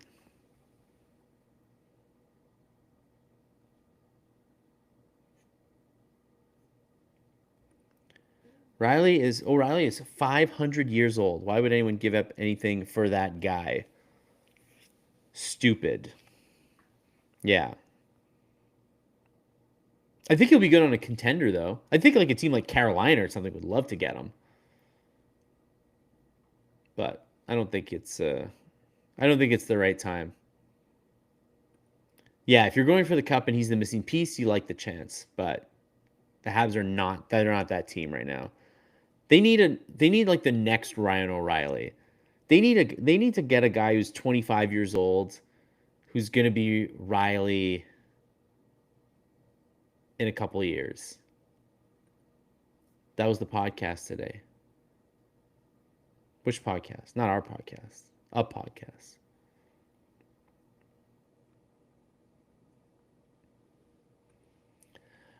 You know, Eric, you and some Habs fans get on here and ad nauseum to whine about Toronto Media Sports headquarters tending to ignore Habs hockey. Here's a wake-up call. The Habs outside of... Oh, I guess the message got cut off. I complain about Toronto sports media? I don't complain about Toronto sports media. I make a little fun of Toronto sports media. I don't whine about them.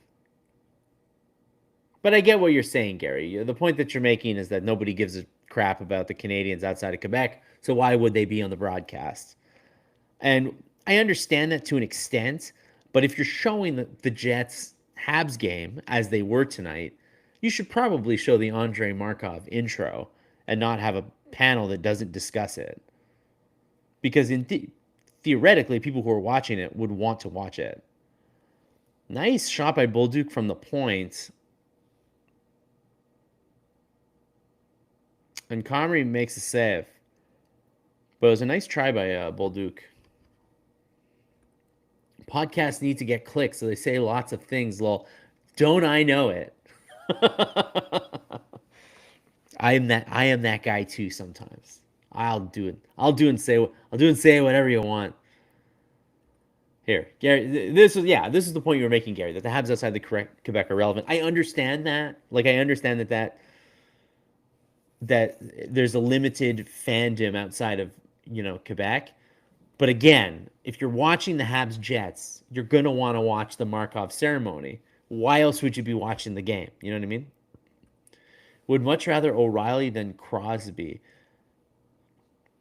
Well, I don't know about that. I think you would rather have Crosby, but Crosby is also not available, and if he were available, would cost you an arm and a leg. So I think you're saying in terms of relative to what the cost would be, you'd rather have O'Reilly, but Crosby's the better player, no doubt. Some nice passing by the Habs, but again, they gotta just. Hey, first penalty of the game, and it's gonna go to the Jets. Well, they gotta tie it up here, right? And we got a Canadiens power play coming up here.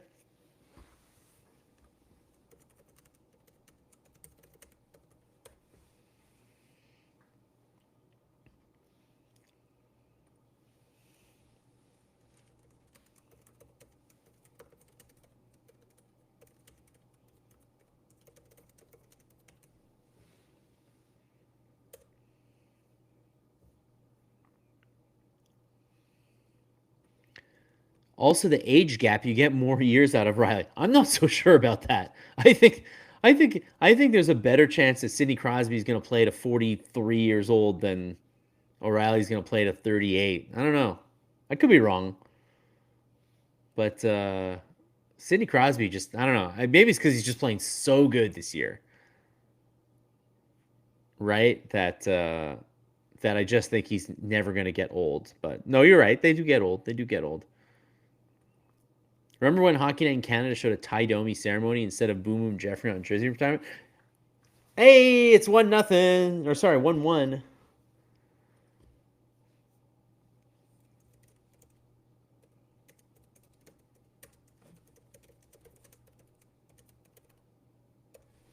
That's a huge goal.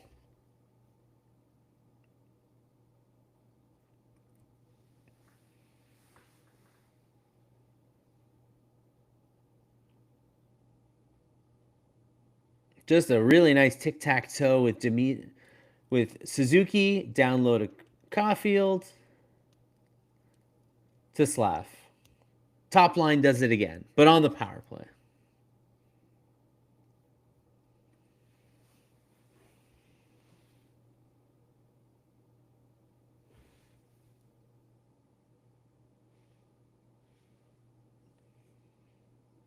Yeah, how crazy is it? They're talking about how uh, Hudson and Demidov don't get that many points on the power play because not because they're not playing well, but because they're always the fourth and fifth guys to touch the puck. Unbelievable. But Yura Slavkovsky is playing some amazing hockey right now.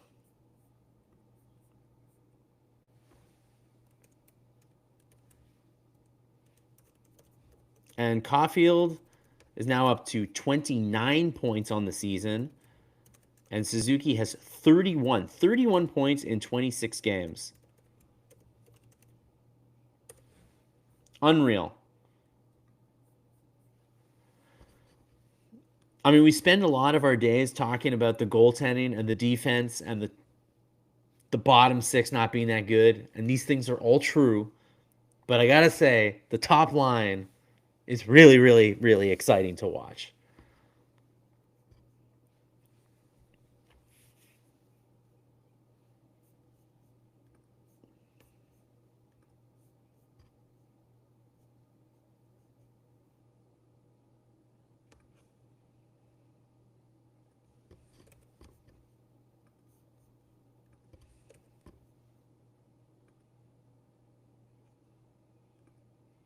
Huge. The Habs power play is now 6 for 10 in the last 5 games. What do you guys think? What's been the difference so far? Is it just Slavkovsky I feel like it's mostly just Slafkovsky, right? Slafkovsky's getting hot again, and he's really starting playing some of his best hockey. But let me know what you guys think is the reason for this recent upturn in the power play after they started off really hot in the power play, and then they kind of dipped, and now they're back up again. 3 power play goals in a game and a half. Yeah, in yesterday's game where nothing went right. Like nothing went right. Power play still scored 2 goals. Still had a good power play. So, as long as you can score on the power play, you probably got a fighting chance in this league.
And that was basically right at the midpoint of the second period, I'll say.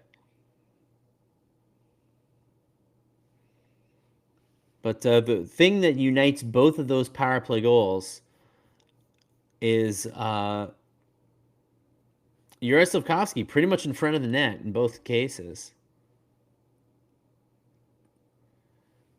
They call it a classic Slav goal. I mean, it's what I'll say is this year his goals seem to have a common denominator. He's getting in front of the net.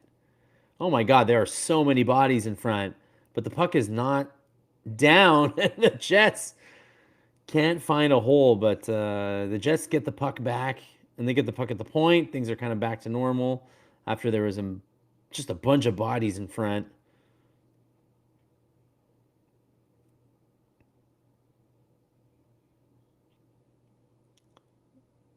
Who's out of a stick? Slafkovsky's out of a stick, and he just shoved Morrissey out of the zone, but Morrissey had already gotten rid of the puck. Can they get the puck out of the zone? Oh my goodness. Slafkovsky without a stick, man. I mean, I'd still rather he have a stick, but he's hitting guys. And it's 2-1. Canes desperately needed to get the puck out of the zone.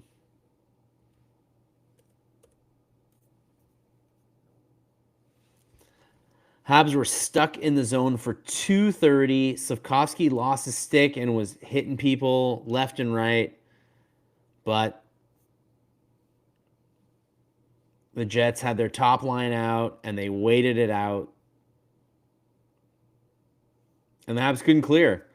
And Dobesh is just very much in his net. It's because he's thinking that there's going to be a wraparound attempt, so he's stuck in his net. What a shot by Connor, though.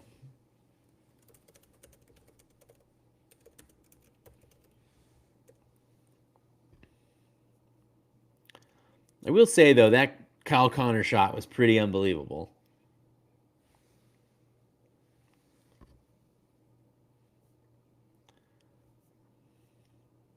Like, Dobesh was in his net. I agree as well, but it's because the guy was behind his net and he was looking for the wraparound. He was trying to protect against the wraparound. Somebody's got to take Connor. You know what I mean? Like, that's like a tough.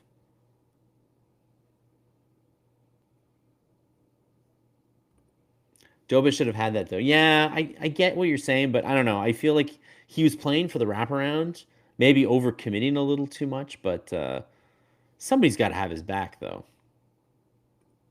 Go get another stick, for fuck's sake. So stupid. Yeah. I think after he he literally shoved Morrissey into the neutral zone. At that point, you've already taken that guy out of the play. Go run over and get a stick and come back. It was fun to see Slavkovsky hit a bunch of people, but it cost them a goal, I will say. He is a young player after all.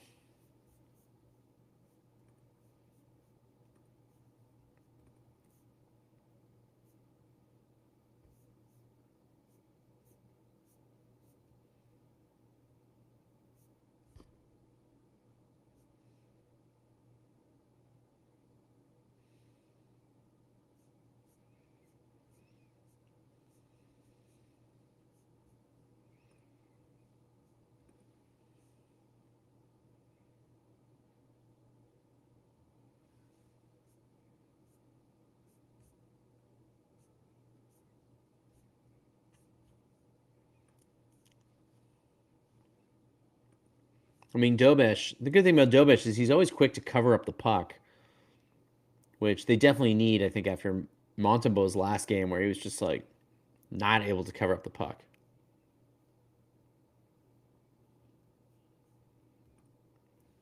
Well, in their defense, it is in the second. Well, let's. I know it was a bad second. It was a bad second period. The last two games. Let's hope for a little better though.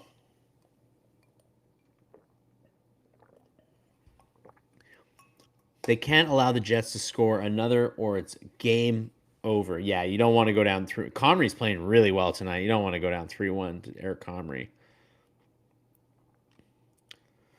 Man, I thought the Canadiens were going to have a chance to have a big offensive game against uh, the Jets with Hellebuyck out. Not the case.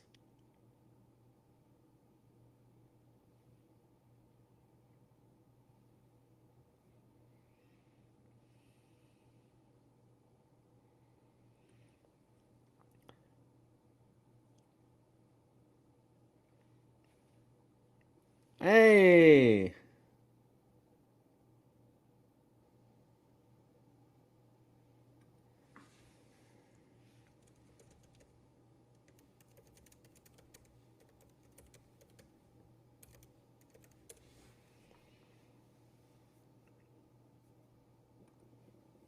All right. What a play by Demidov battling in the corner. Look, the dump in by Texier. Yo, Demidov won it in the corner and dished it to Cap in front. This is pretty much exactly the Kachuk to Zub goal yesterday.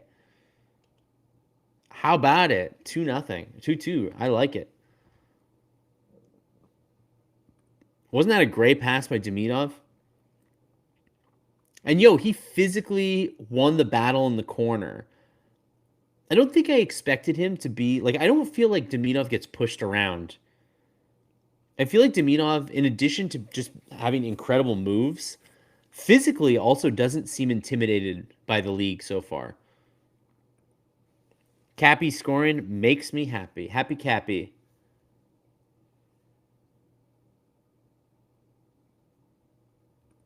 Yes, you were, I was saying earlier, you were like, just the last two games. I'm trying to have a short memory about these things, Michael. I'm trying not to remember the other games, but you're right.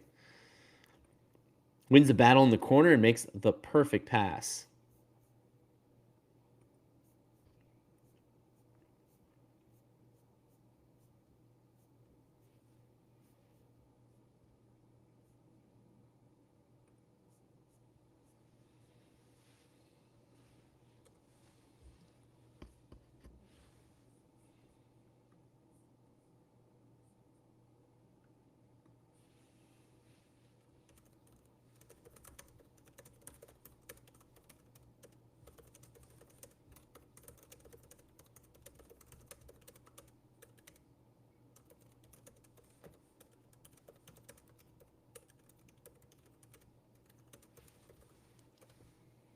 Another chance for the Habs.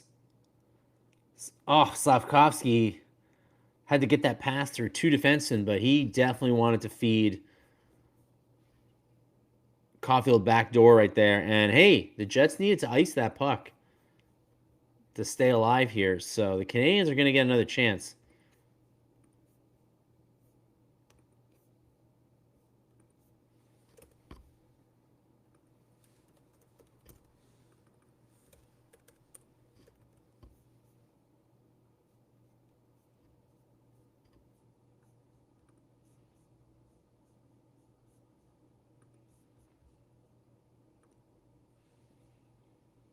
I would like to see Demidov get to 200, 205 pounds. I think it'll happen, right? Just like as he gets older.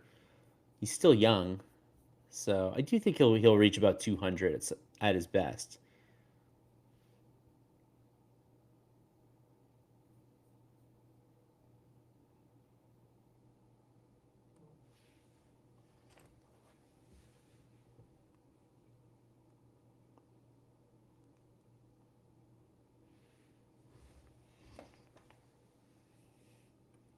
I just wish the Habs goalies weren't terrified to be in nets. Yes, that is.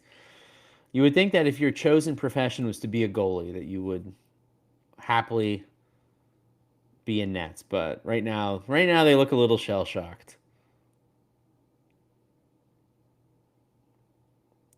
Okay, second line at it again, and Kapanen just missed scoring a second of the day by not much. And then Demidov feeds Kapanen again. I think Kapanen's bending his stick a little bit. He's wondering if he might have broken it, but he got a nice shot there off Comrie. He just wasn't moving. And then another chance now at the other end for the Jets. So we got like some open-ended hockey here.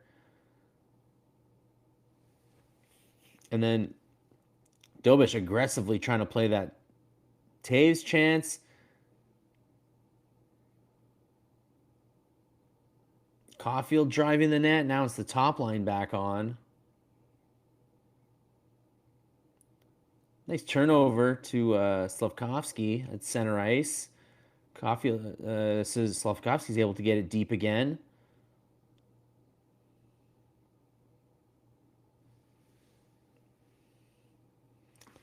And that was a couple nice little end-to-end rushes there. I think Slav is playing much better hockey, but he needs to stop making the occasional brutal pass. He is. I would compare his passing sometimes to like the what was it, the round peg in the square hole. I feel like sometimes he knows a pass is like not a great opportunity, and he like tries to force it anyway. I feel like that's like it's a big component of his game. I don't necessarily want him to get rid of that confident passing, but there are definitely moments where I'm like, yo, there's a less risky play here.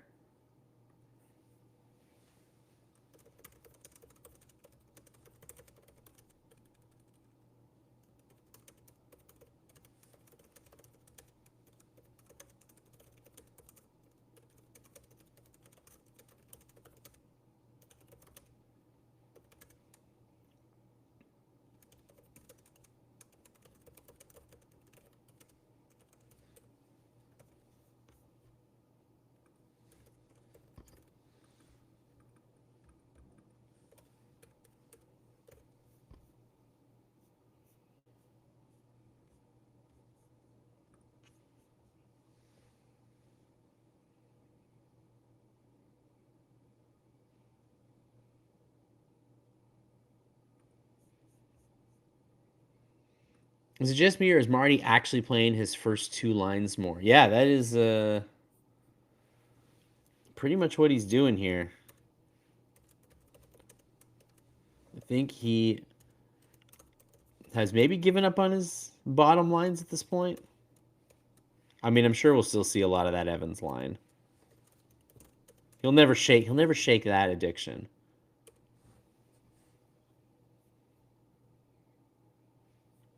So Kapanen's got his 8th of the season. Demidov is 14th assists. And Texier with another assist on the Habs. Hey man, I'm telling you, I think Texier is like the be all end all here? Absolutely not. Do I think on a team that is missing Alex Newhook right now that Texier can maybe be the poor man's Newhook for a little bit? I think he can be the poor man's Newhook for a little bit. I hope so. Yeah, we were. Ivan Demidov's ice time was a hot topic yesterday's game, and I think he's playing a little bit more tonight. I'll wait till the end of the second before giving you the numbers, just because it's like a little influx here. But you can see they're playing a lot more.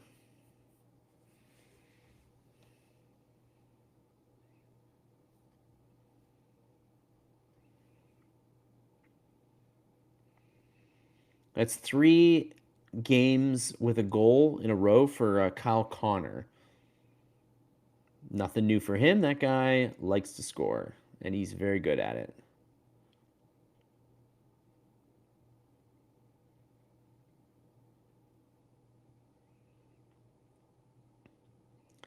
Nice interception by Anderson there on the clearing attempt. Is there any way that they can get an offensive break here? No, it doesn't look like it.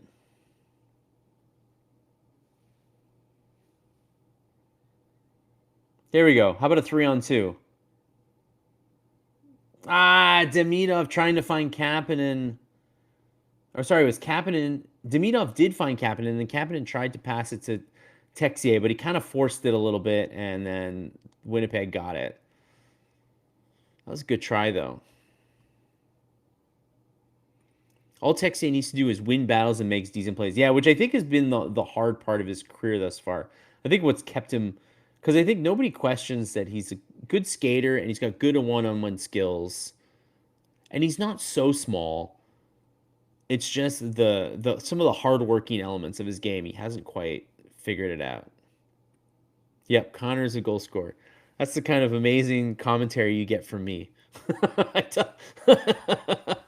I'm nothing if not Captain Obvious around here, but but hey, I will say every so often Habs play the Jets. Connor takes a shot, and I'm like, oh yeah, this guy's definitely in the top 10 goal scorers of this league.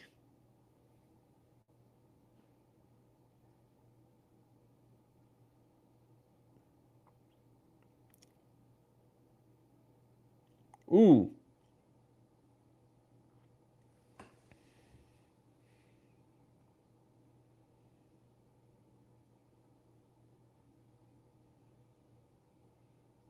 We got 8 seconds left in the period, and it looks like it's going to end behind Dobesh's net.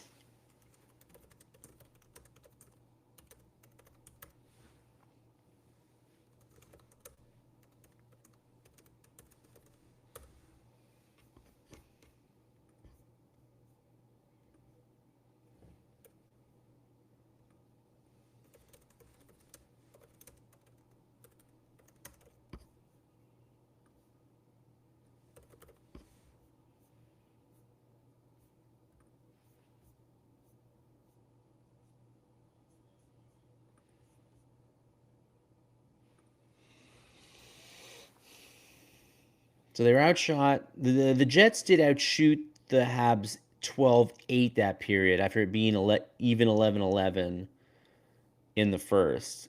It was nice, not a bad period. The Canadiens did fight back though. They were messy on that second goal,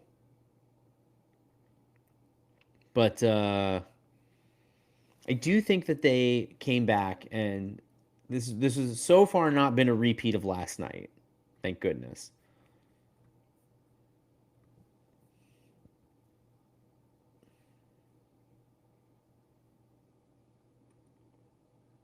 Hey, tomorrow's an important day in Habs history. 1909. The team was formed. Was anybody there for that? No, nobody's that old. Is anybody 120 years old that remember this moment? The man, hard to believe that the century game was so long ago. 40 minutes of good hockey. Fun games. Oh yeah, okay. So I told you guys I was going to update the ice time here at the end of the period. So let's go. In terms of ice time, Mike Matheson has played 16 minutes so far. That's pretty wild. And then it's Dobson, Hudson, Struble, Carrier, Jack-Eye. But everybody's playing like a decent amount. So the defense has been like pretty even. Where it's a little less even is the forwards. So the fourth line has only played 7 or 8 shifts, depending on who. Bolduc is the lowest with 613 played. Davidson 644. And then you've got the second line, Texier, Kapanen, Demidov. Texier's got 1033, up to Kapanen at 11.54. And then the top line, 13.32 for Caufield, 12.23 for Suzuki, and 13.18 for Slafkovsky. They're -2 tonight. And Slafkovsky was definitely responsible for that second goal. But I don't think that the top line's playing. I think the -2 is a little like doesn't tell the whole story, I would say. But yeah.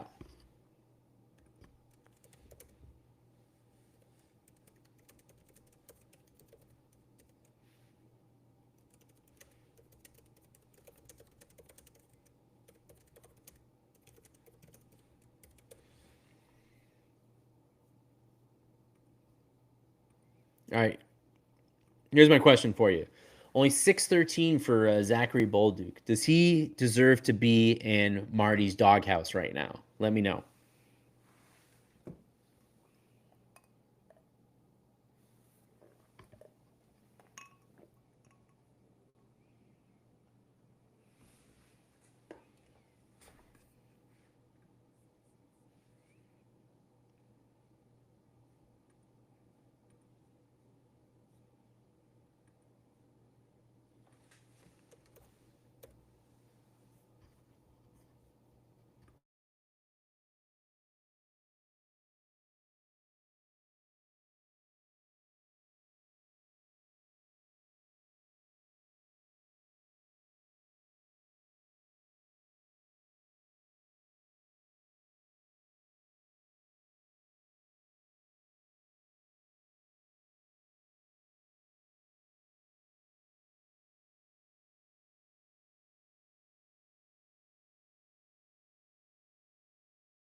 All right, does he deserve to be in the doghouse? Hold on, we got a no. We got a Bolduc cannot score at home. Yes. Why can't he score at home though? That's my question for you. You're right. Um, it's weird. I don't think Bolduc at 6'13" is more from him on the fourth line versus doghouse. Yeah, I know, but he's on the fourth line. He was on the first line the other night. That's being in the doghouse. That's a downgrade. Neither team won that trade. Well, I think Bolduc is still. I mean, Bolduc's still having a decent season. It's only his second year in the NHL. He's doing okay. I think it was a more test to see how the second line does with Texier. I just don't think they think. I think they don't think that Bolduc plays defense well enough to take big minutes. That's what I think. I don't think they like his play without the puck, to be honest. Yeah, Karen was here last night, not here tonight, I guess. Watching the game, who won the pass trade between LA and Peg? You know whom. Yeah, Washington did all right on that trade. I mean, obviously Dubois is hurt now and not playing, but I think they were pretty happy with the Dubois they got last year. So I think the only big loser in all that was LA. Although I guess Darcy Kemper is doing all right. Sportsnet panel going on about how good Demidov is. See, there you go. We say good things about the panel when they deserve it. Yeah, Cameron was here last night. I was meeting for oldest. Wait, what? I don't remember what this is in reference to.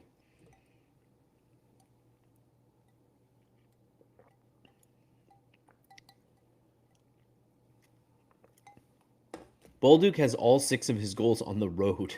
Yeah. I don't know why that is. A bit weird.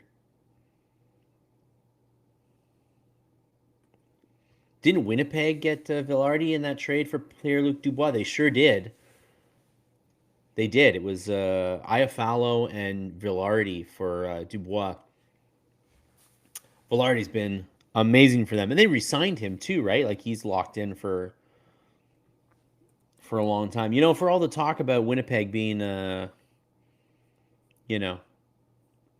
the nicest place to play, they have successfully gotten Scheifele, Vilardi, Connor, Lowry, Pionk, Morrissey, and Hellebuyck locked up. That's impressive. And it's for not a crazy amount of money. That Scheifele deal is a good one. 8.5 mil. Vilardi 7.5 is good. Connor, that original deal for 7.1 was a great deal. He's going to get 12 mil till 2034, which is a little less good, but that's the going rate, and he's a sniper.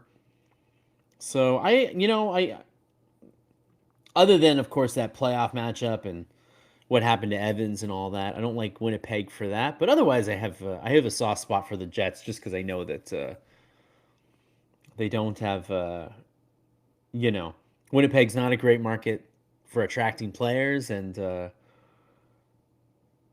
want the Canadian markets to do well, and obviously Winnipeg could always be on the chopping block if should the NHL decide to go in another way, especially since Winnipeg was kind of an emergency situation with the Thrashers having to leave overnight, a bit like Utah, where it wasn't they didn't pay the big expansion fee that Bettman likes. So I always give a lot of credit to Winnipeg. I don't mind them in the end.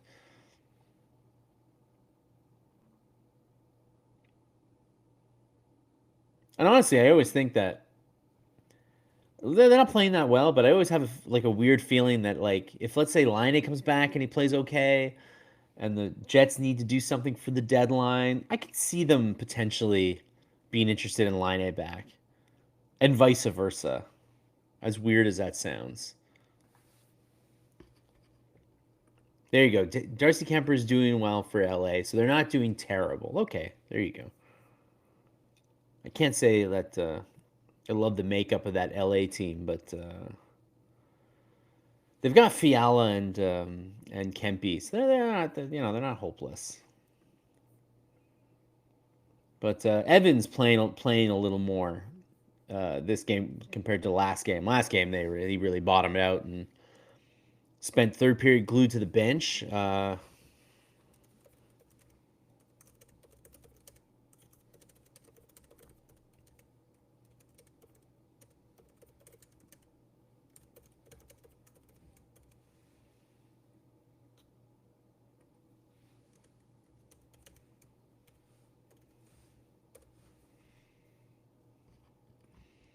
Yeah, Evans was benched for most of the third versus Ottawa. So I'm curious to know if you think that he's having a rebound game. Mark, I know you're not super big onto that fourth line, and I fully understand why, but I think he's been a little better. Certainly been better than that Ottawa game. That Ottawa game was maybe one of the worst games he's ever played as a Hab, if not the worst.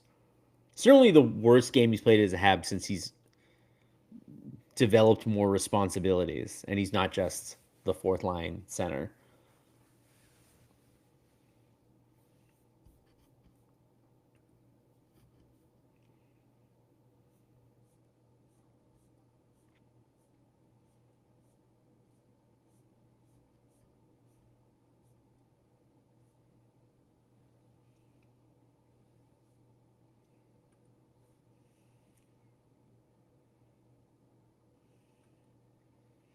Holy crap! I didn't realize they were back-to-back games. Just got back from the local legion competing in the triathlon. That's pool, darts, and shuffleboard. Hey, that's my kind of triathlon. I thought you were doing like competing in like a running, kayaking thing. I'm like, oh, I can't do that. But I could do pool, darts, and shuffleboard. Anyways, yes, it is back-to-back.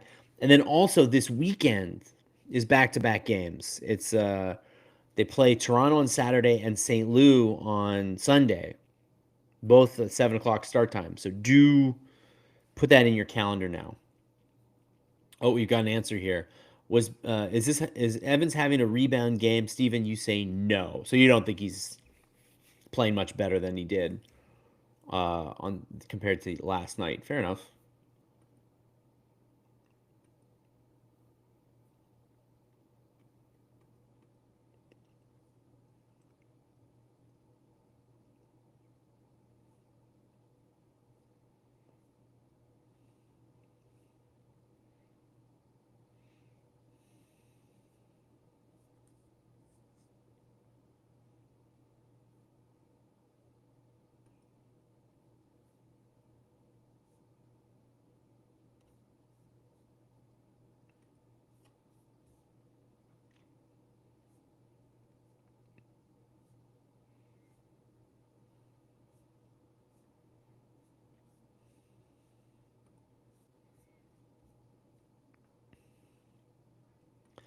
Bettman was on MSNBC, NBC, MSNBC, talked about expansion. The value of the top three teams stated was wrong. Leafs value at 4.2, Habs are at 3.4. He stated they'll get a lot more in sale. Talked about TV revenue. So where is he? Where are they lined up on expansion? When are we getting our Atlanta Thrashers 2.0 and Phoenix Coyotes 2.0? Because that's what's happening, y'all. I hope you guys are ready for this. I hope you're ready for another attempt to make Atlanta and Phoenix happen. The guy who was going to bring hockey to Houston is kind of in trouble now, so I think Houston's off the back burner again. So we're back to Atlanta and and Phoenix. And I'll also say that Utah is not doing that great right now. Actually, they're not doing badly, but they're not doing. It's not a hot ticket yet. They need the arena. They're a team playing in a fake arena, so it's not easy. Evans is not that good in my opinion. Evans, like, yeah, I mean, I get what you're saying. I just think he's like a perfectly fine fourth line center. He's getting paid like one, but honestly, he's the third line center on this team. And I think it's just too much of a role for him. And they Dvorak was perfect because he was the big left-handed face-off guy. So he took all that role, and then Evans took the right. And now it's like there's Evans, and then what? Veleno? It's not the same.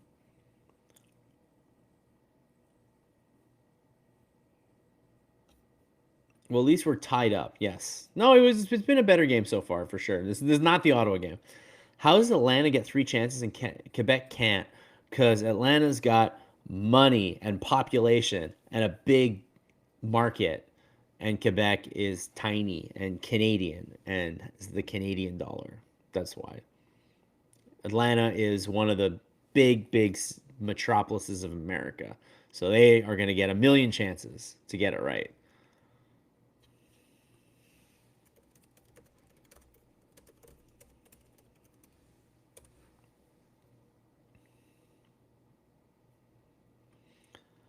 Line helps the Habs more by being injured. Just saying. I don't know. Kind of. Second line could use a healthy Line right now. Although I don't know. Maybe not.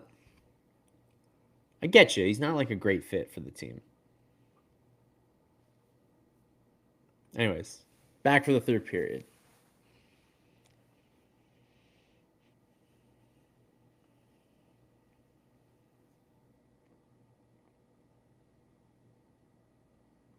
Matheson with a really weirdly risky pass that I don't even know what he was thinking on that one. That's going to give Winnipeg a chance to get the puck up ice.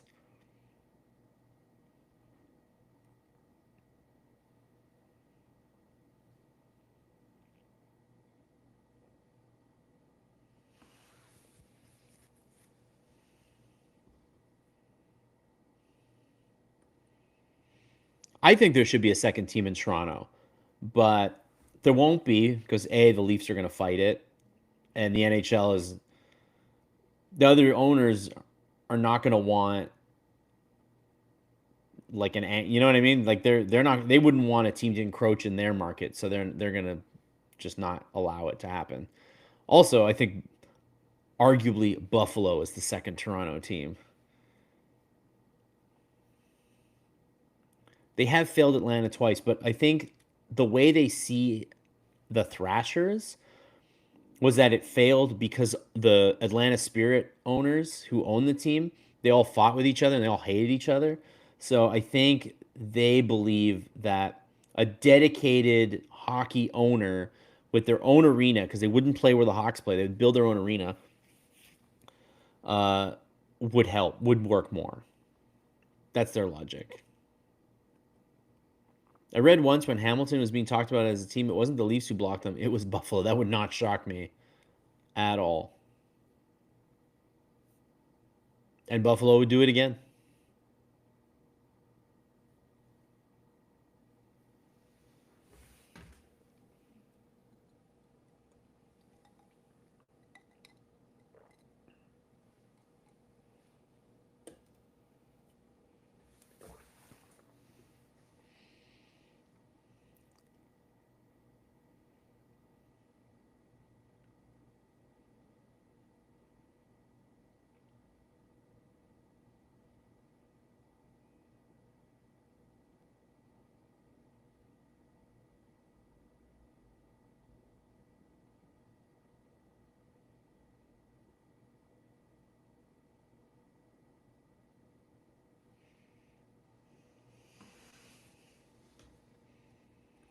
Not sure why Marty likes Struble so much.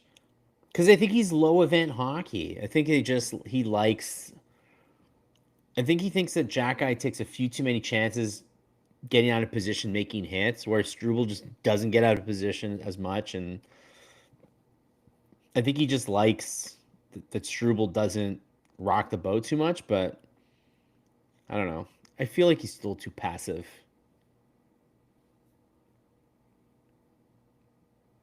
Oh yeah, thank you. Thank you for your service. Very cool.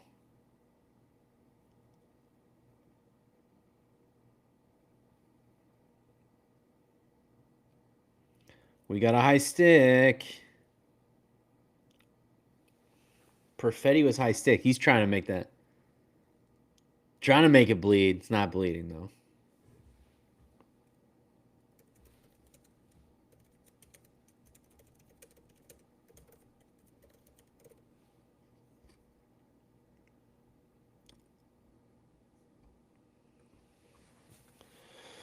Well, this is a big chance. Just one of those accidental plays. You got to watch where your stick is. Okay, calm down, Perfetti. You're not bleeding. He's like rubbing his chin right now, trying to get it to bleed. What a wimp. You're not bleeding. Take the 2 minutes.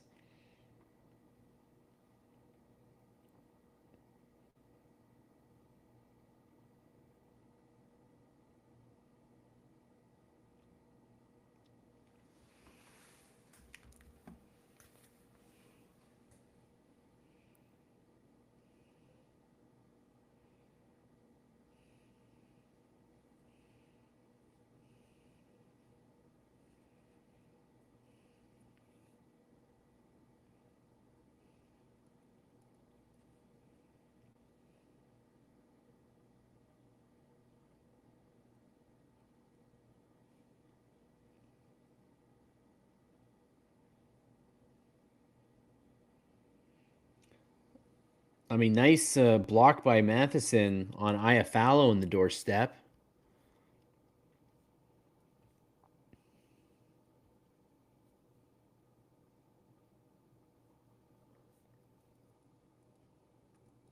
Dimonov has to be more careful. Yeah, those are one of those sloppy ones that you just regret.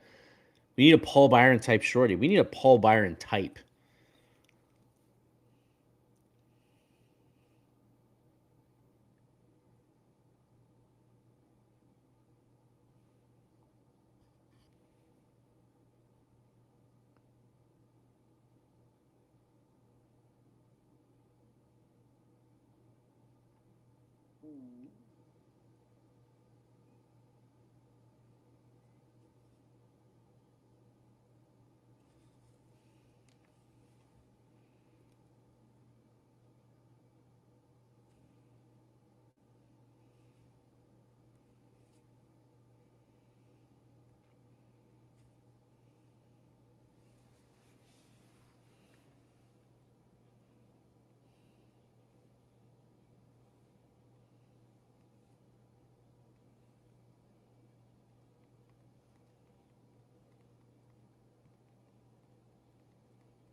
There you go. Nice penalty kill for the Habs. We got 5 seconds left. Good job by Jake Evans. I mean, say what you want about Jake Evans, 5-on-5 and as a third line center. These things which he is not, but he remains the team's best penalty killer. I'll give him that much.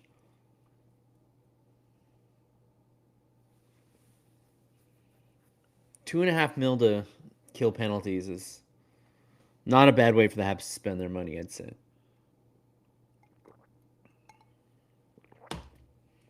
How about it? Demidov out of the box. Corralled a bouncing puck and got a nice shot on Comrie.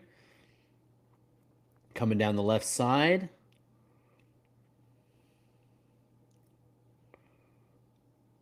All right. Can the second line create some offense here? No. And Hudson is going to miss the puck and force Dobish to come out to play it. How about it?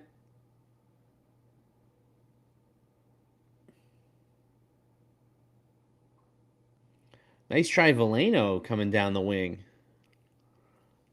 He's skating. He's skating hard. Oh, big hit by Veleno. Kind of caught the guy from behind. He got a little lucky there.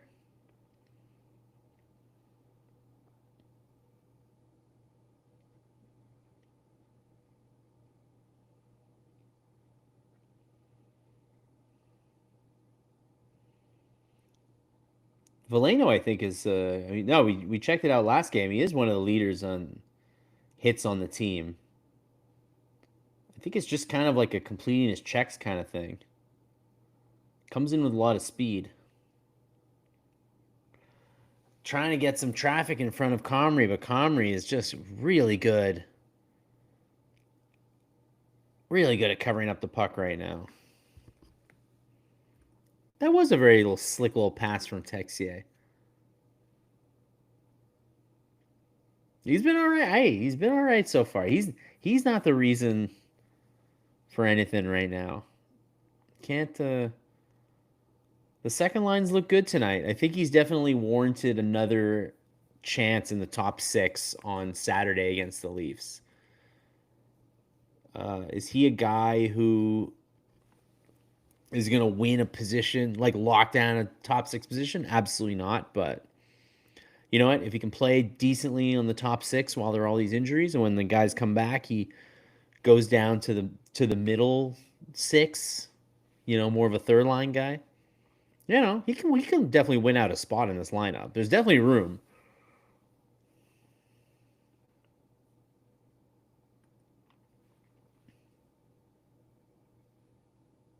Yeah, that's a. I haven't noticed Davidson much since his call up, but I do notice him every so often going to the net.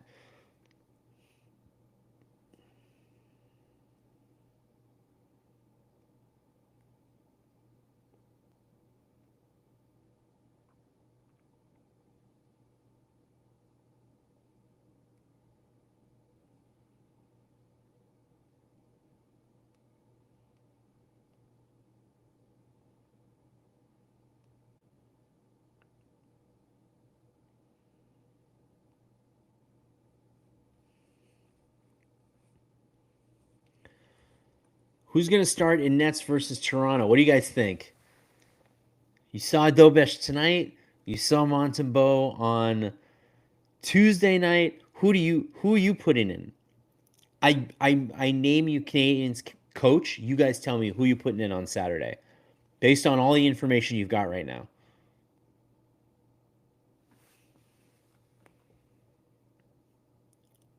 Hold on, we got a few answers here. If the game continues, I would say Dobesh, Monty on Sunday against the Blues.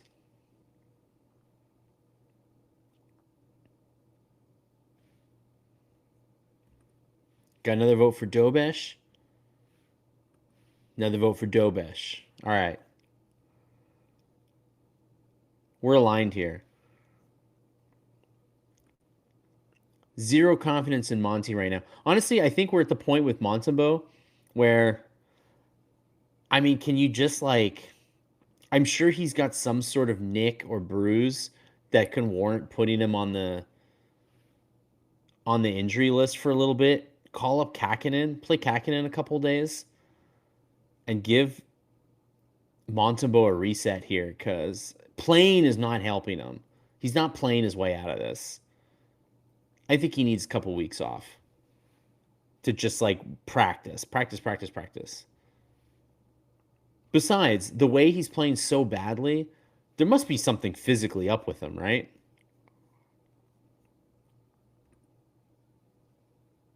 We got a Monty. We got a Monty vote.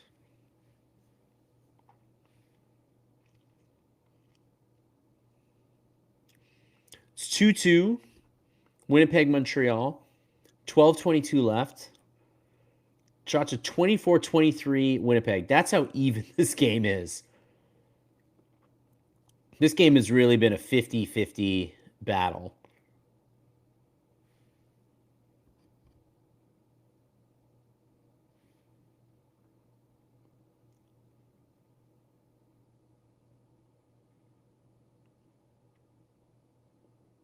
Hits are 23-18 Habs.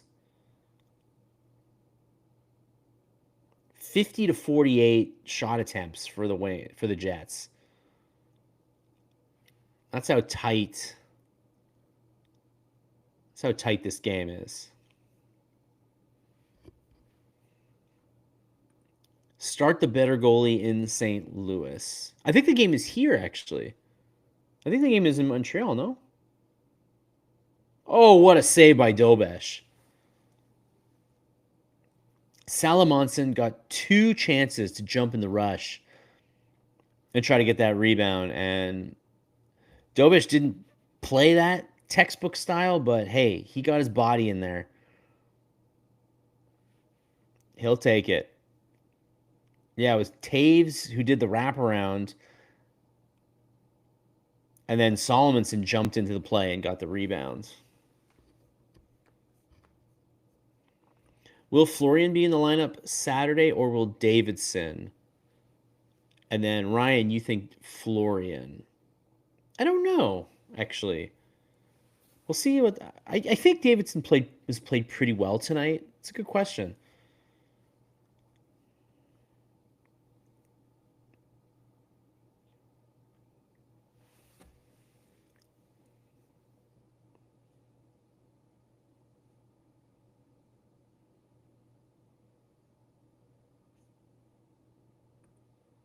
Dobie gave the head nod. He's in. No.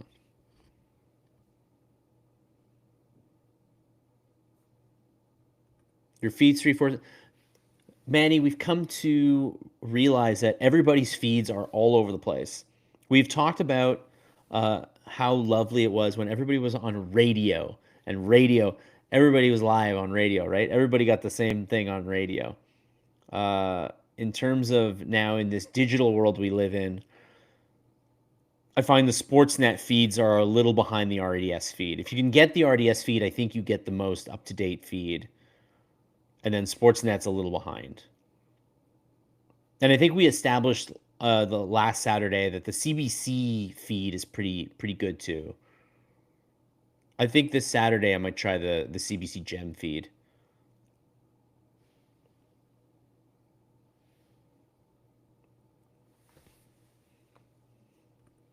By the way, hello Newfoundland. I've never been, and I would like to go. If I go, you can let me know where to go, what to go check out.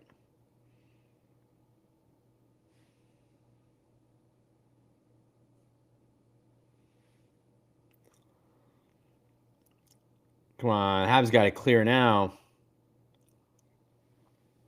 Man, the puck is. These plays don't end well, but the Canadians once again too long in the defensive zone. They're able to get it out here, but they got to get the change. Veleno with a very nice was a nice play, and then he ended up hitting the player on the bench and got the whistle, but that's okay.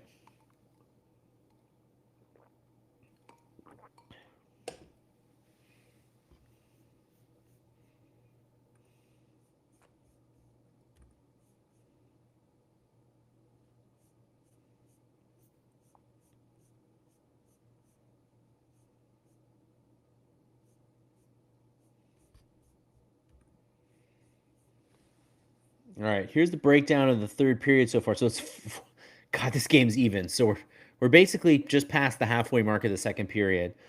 We're 4-4 in shots in the third period. Unreal.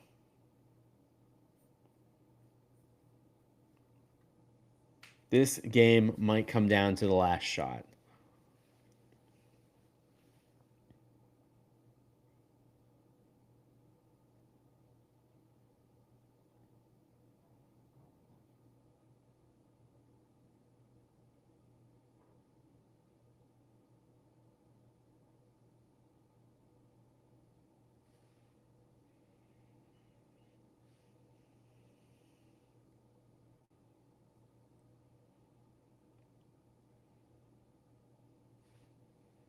Sorry, RDS just showed a very, very dark commercial about not drinking and driving in the holidays. So please don't drink and drive these holidays, by the way, so that I don't have to see this ad anymore. It's very, very sad. Also, you should not. Please don't drink and drive anyway, but they felt the need to make that commercial because people are doing it. So don't do it. So we get the Hockey Night in Canada crew with Ron McLean on Saturday night.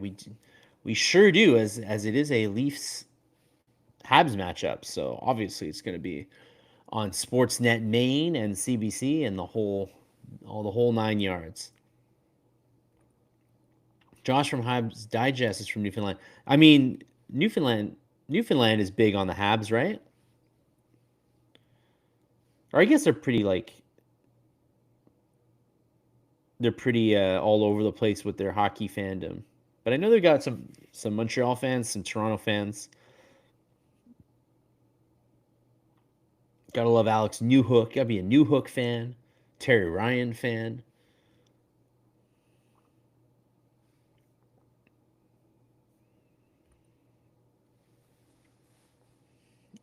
Oh, we get the vote to replace Ron McLean. Cuthbert and Simpson. Yeah, you guys are mentally bracing yourself for Saturday night here.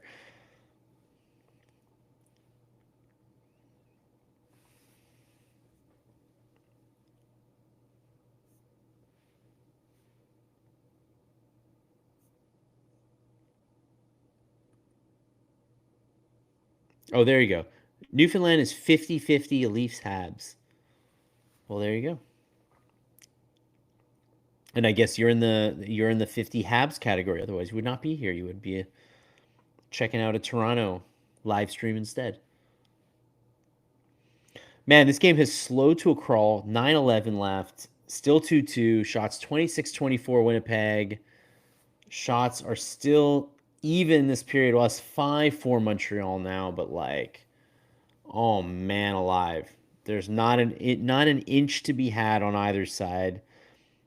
This is a tense, slow moving final 10 minutes of this game here. So, see what happens.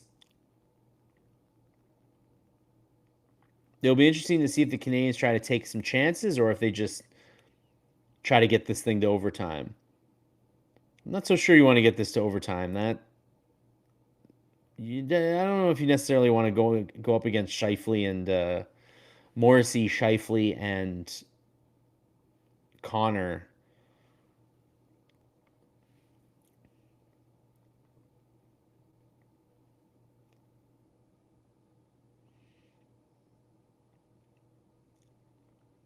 Texier down the ice, and he tries to go for the little dump in. Nothing develops from it, though. But neutral zone turnover. Kapanen's Slavkovsky battling for the puck. Oh, man, he centered that to Caufield and definitely took everybody by surprise, but Caufield not able to finish. Oh, there you go.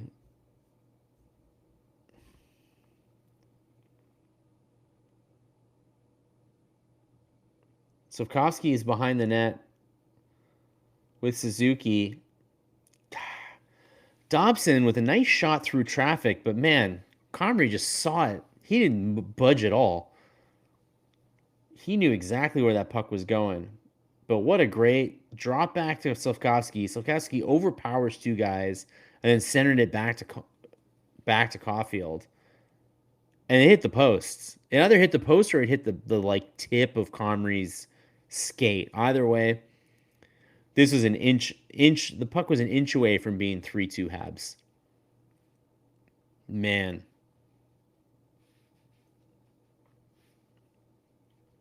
This is, I mean, nice to see a 2-2 game after giving up so many goals the last few games, but this will be a bummer if the Habs can't pull this one off.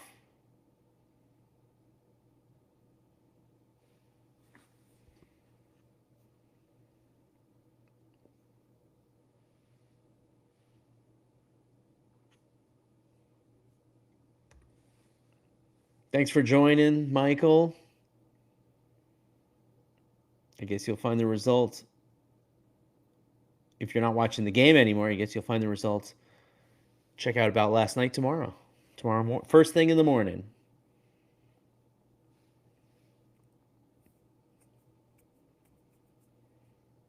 All right, we're below.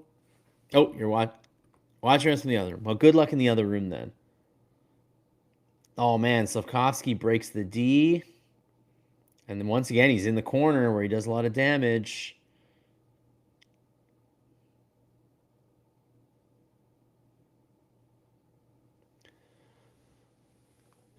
Dobson from the corner finds Caufield streaking in front. And I don't know how Comrie made this save. Wow. Oh, he did. It's because the pass ended up on his skates and not his stick. So Comrie was able to get aside. Man, if the pass had just been a little more on his stick and he could have one-timered that, this game would be 3-2. That's the second. It's the Habs are getting the chances now. The Jets are not getting the chances. The last two big chances to score were both Caufield by like a matter of inches. Well, it's the first line on now, right? No, who's on now?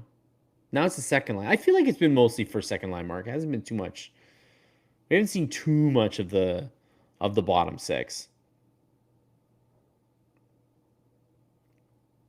In fact, I would imagine Davidson's done for the night.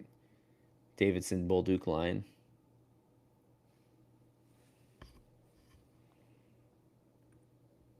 I know, right? Cole's had so many chances tonight.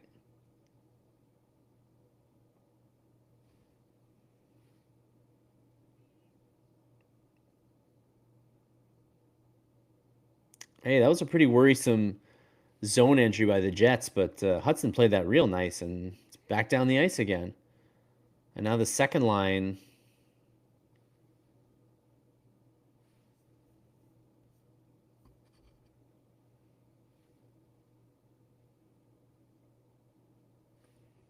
Cole with the rear chester. Yeah, it's because the puck hit his skates. The pass was in his skates, so he had to kick it to his stick and took a shot. So he didn't get the full he didn't get to do the full shot that he wanted. Oh, nice pass to Kepke. Nice job, Hudson, though, preventing him from cutting it inside. Gallagher to Evans. Evans streaks in, man, but he tries to go backhand to forehand and loses the puck.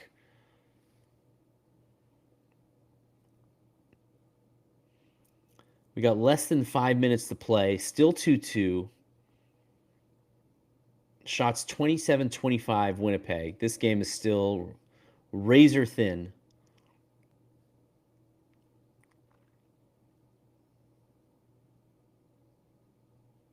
Oh, Dobesh bails out Slavkovsky. Slavkovsky had the puck behind the Habs net and he lost it to Lowry. And then the Jets got a chance. Logan Stanley took a shot from the point, and Dobesh was able to make the glove save to stop it. So very nice play by Dobesh to bail out Slavkovsky on that one. Yeah, that was a very nice play by Hudson to stop it. It was the Kepke break in. Yeah, Demidov's looking good on. Demidov is a. It's exactly why I think he should play more 5-on-5. I actually do think he's like. I don't actually worry about him 5-on-5 at all.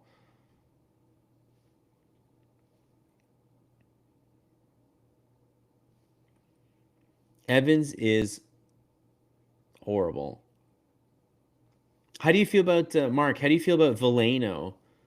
Do you think at this point Veleno is maybe bringing more to the table in terms of like the two bottom six centers? I'd be curious to know if you feel like Veleno's bringing a little more right now. I feel like Veleno's actually been playing pretty well. I think Veleno up until like a week ago, I was like, his spot here is very tenuous on this team, but I feel like Veleno's actually sort of leapfrogged a couple of guys. I don't know about Evans, but he's leapfrogged a couple of guys. Habs have been the better team this period. I agree. I mean, again, Cole Caufield is like a post and a pass that isn't in his skates away from this game being 3-2 or 4-2. That's been the only difference so far.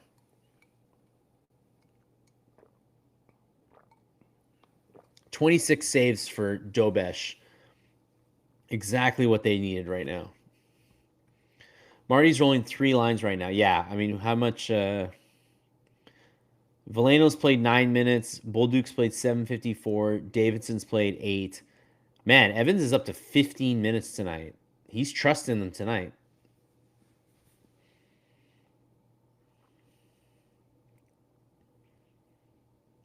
And now the Jets have the top line out. And Scheifele and Connor are skating like demons in the offensive zone right now. This is not where the Habs want to be.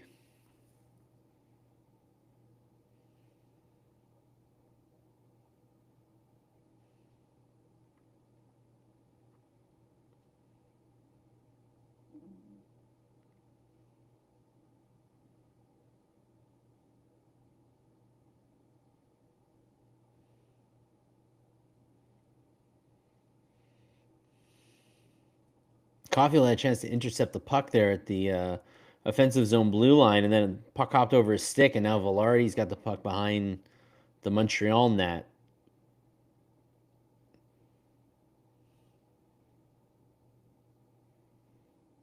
God, this Scheifele line, whenever they're in the offensive zone, the Canadiens are just like a little bit overpowered.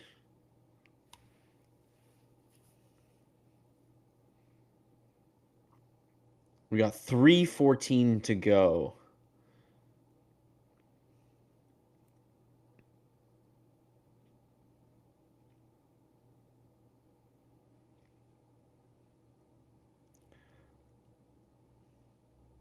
Texas's got to keep going. They're not going to call that with 2:55 left. He kind of got his sweater tugged on the zone entry, but they're not going to.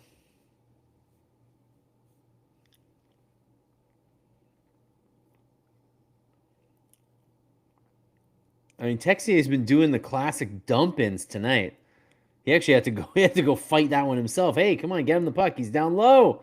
Oh man, he set up Evans in the slot, and Evans had a great shot, and he missed it. That was a nice play by Texier, man. Hey, Texier. I mean, if Texier is not excited about playing in the top six and playing with Ivan Demidov, he's never going to be excited. And I mean, Habs fans, I think, are kind of like, hey, that could have been a too many men. The Jets did a line change while their guy was pinning the puck to the boards, literally right in front of the bench. It was close. Oh, bouncing puck from the point, and Dobesh did really well to cover that up. But man, Evans missed another chance.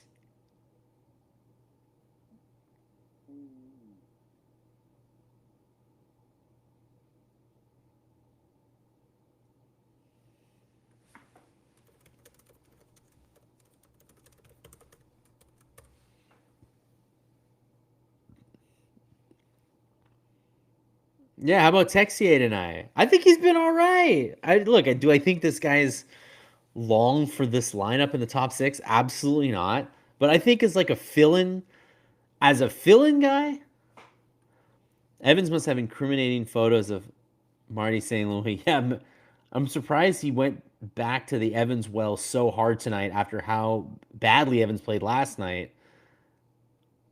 And I can't say that Slav has been or that Evans has been like amazing tonight, but he's going to end up with probably double the ice time. Matheson, man, came in last minute to poke the puck away from Velarde, but once again, the Jets' top line comes in the zone, and it's scary business.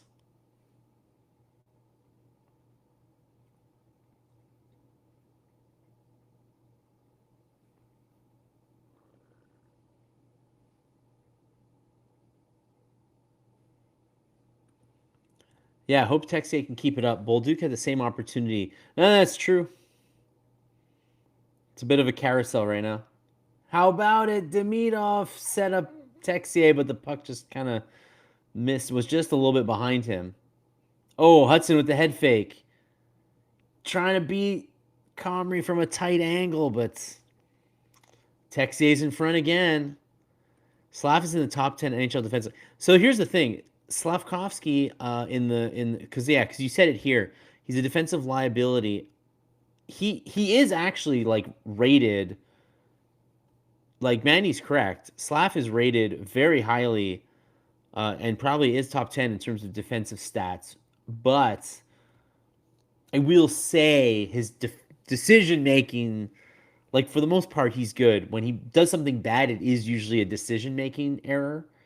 So there's a bit of there's a little risk in his game still, but he actually has become a very, very, very good defensive forward.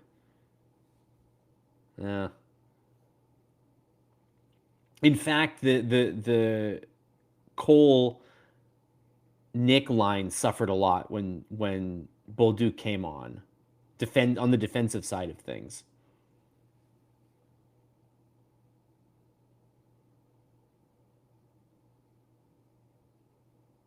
We are heading into overtime.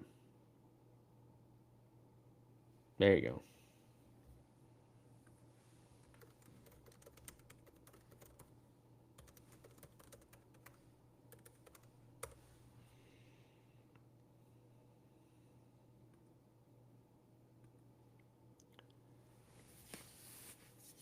What do you guys think of this game? This was a good performance by both teams. Both teams, I think, played very well. Both goaltenders played very well. Both teams have been struggling quite a bit right now. This was what the doctor ordered for both teams. But both teams can't win. Only one team can win. So let's see.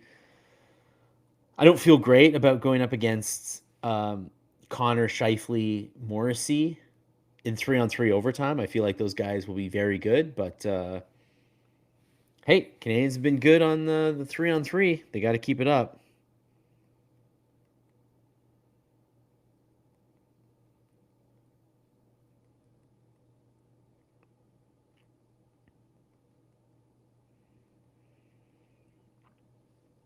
But not only did the team play well tonight, Dobesh played well tonight. The goaltending was good tonight.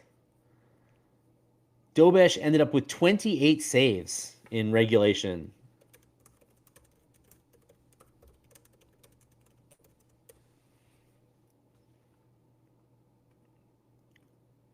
Not bad.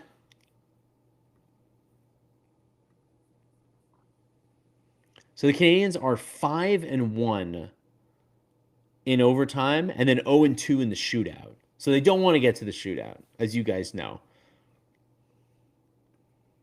Yeah, you can't get Connor can't get the puck. To me, if he gets a puck, it's over. His shot is he's just too good at shooting.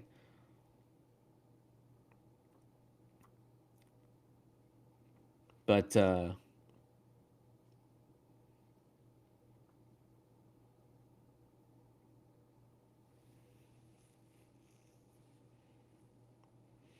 and sure enough, Kyle Connor's on the ice. And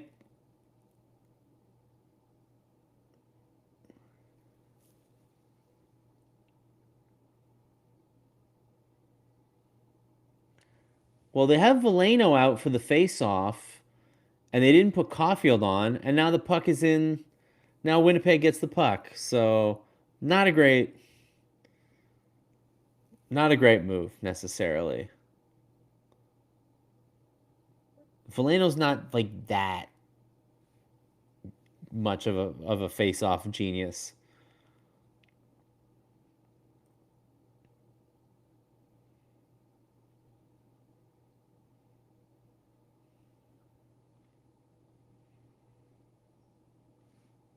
Suzuki and Scheifele battling for it. Okay, Hudson's got it back. So the Habs recover in their own zone. And Lane Hudson's got some room with Caufield. And Caufield, I don't think took the nicest shot I've ever seen him take. He tried to beat Comrie blocker side, but then Comrie actually had bobbled the puck, and then there was like a second where it was like, ooh, is Caufield gonna be able to get that rebound? But basically, the Jets kind of let Hudson. They basically just gave Hudson the space. Yeah, not the best shot I've ever seen Caufield do in overtime.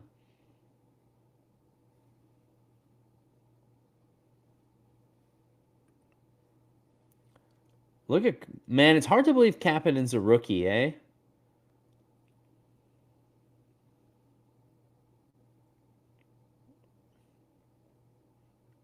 Oh my goodness. Demidov.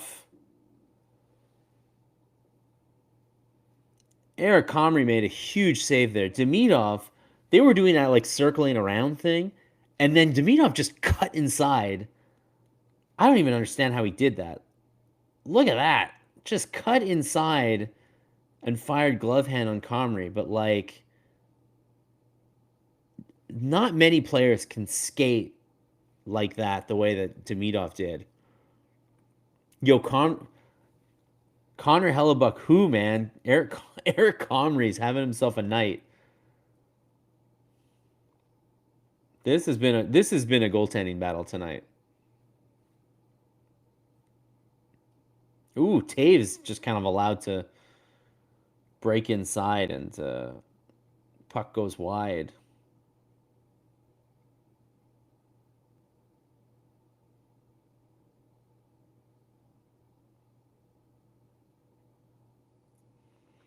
Yeah, Suzuki kind of got knocked down on that play and it took him a while to get up, but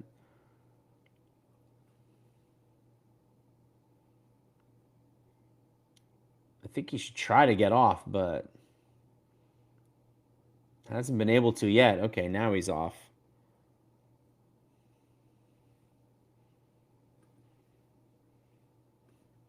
Yeah, Caufield's having a night. I guess he's allowed to have them.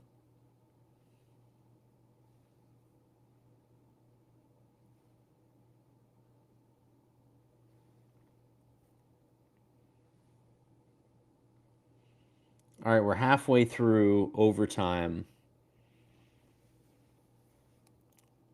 Winnipeg's taking their sweet time here, as they should.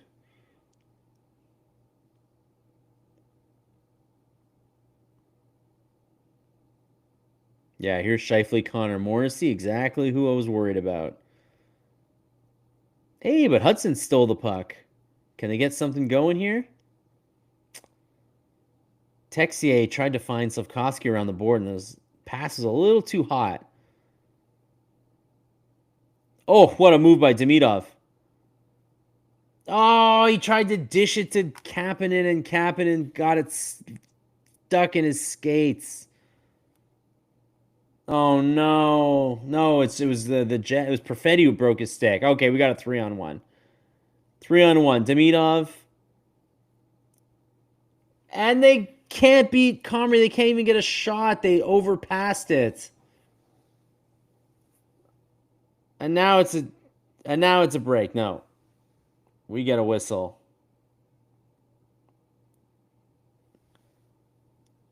Sandberg going after Kapanen there.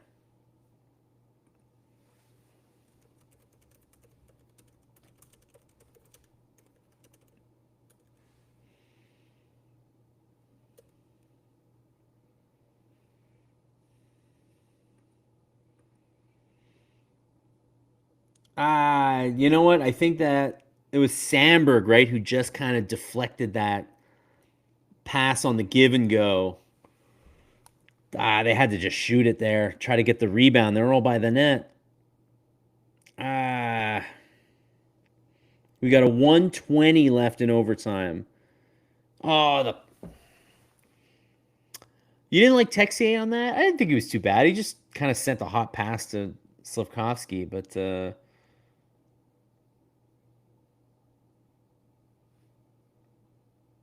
oh my God, what a save by Dobesh. What the heck were the Canadians doing? They were sleepwalking, but now they get the puck up the other end.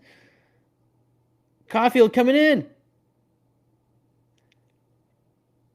No, Matheson smashed his stick on the one-timer.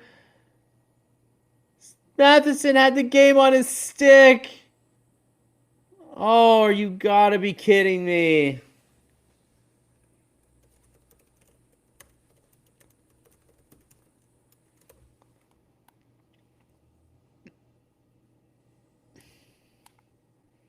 Oh, now we got a 2-on-1. And Connor missed. Got the outside of the net, I think. But he got another chance, and what a block. Come on, Suzuki. Oh, my God, he's end of shift. He's waiting for someone else. All he can do is shoot it. Right into Comrie. Coming down the wing. He's gassed. What an overtime period. There's 2 seconds left.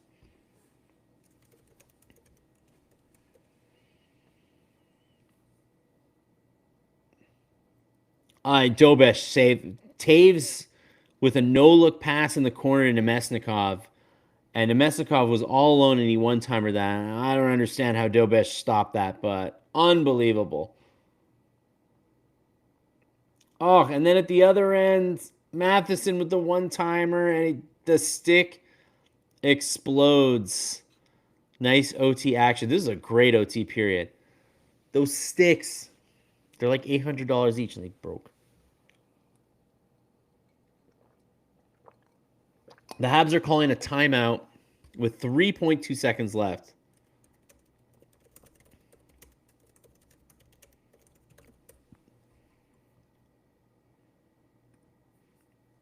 I mean, you don't need that. You're not going to need that timeout in the shootout, so you might as well do it. Are they going to pull Dobesh? I don't think they should do that. You can still get the puck down the ice in 3 seconds. I wouldn't do it, guys. No, keep Dobesh in. Please keep Dobesh in. Okay, good.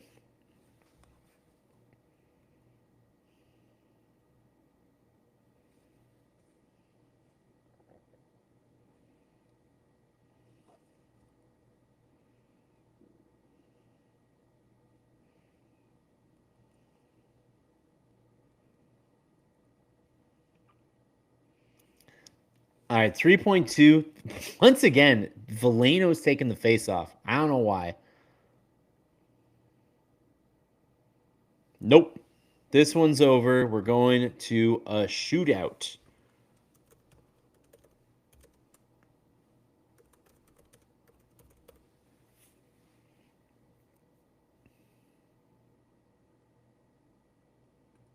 This is hockey. This has been a man. This has been a lot for Habs fans to be excited about lately. Been some really bad losses, but tonight has been a really fun, entertaining, even game. These teams are very well balanced against each other.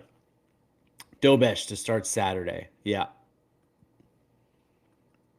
I think they'd be crazy to start Montembeault on Saturday night, to be honest.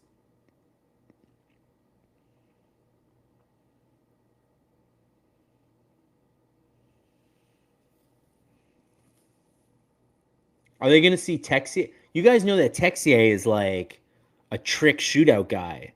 Like he's got like all these trick shots. They should put Texier out there. He's also had a good game tonight.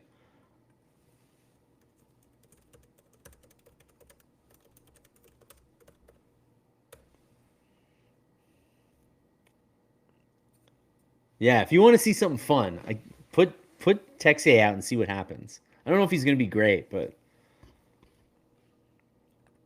my shooters are Caufield, Suzuki, Demidov. I don't know why Caufield and Suzuki have been so bad at the shootout the past couple of years. Remember when Suzuki was like the best shootout guy for a little bit, and then everybody figured him out. All right, we got Caufield coming up first.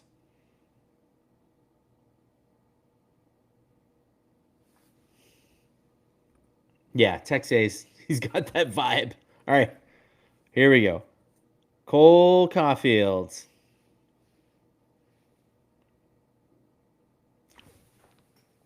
Caufield scores.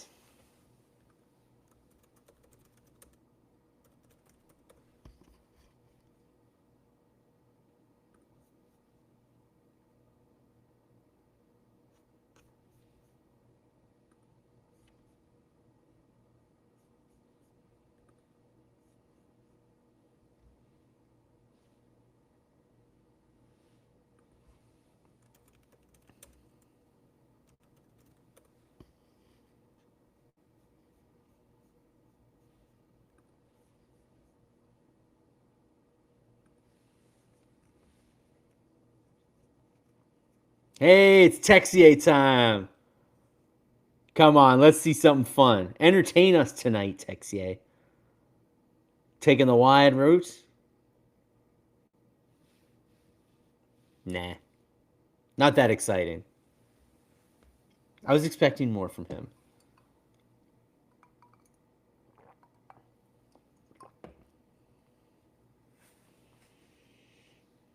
Mark Scheifele, guess who?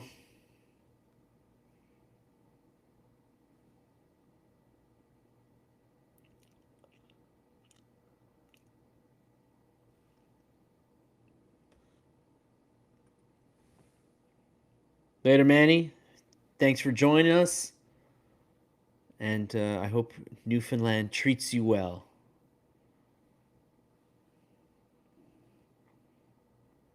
Scheifele going real slow. He missed.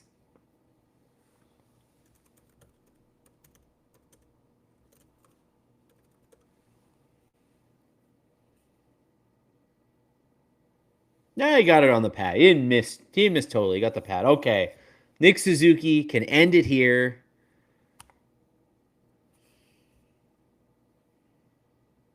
Also going wide. Nope.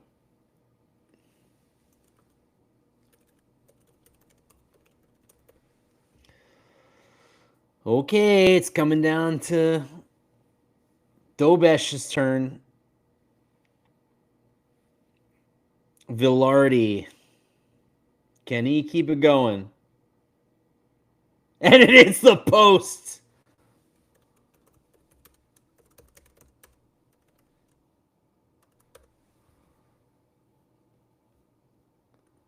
Hey, you got to be good to be lucky and lucky to be good. Vilardi hits the post in the shootout, and the Habs win 3-2. What a hard-fought win.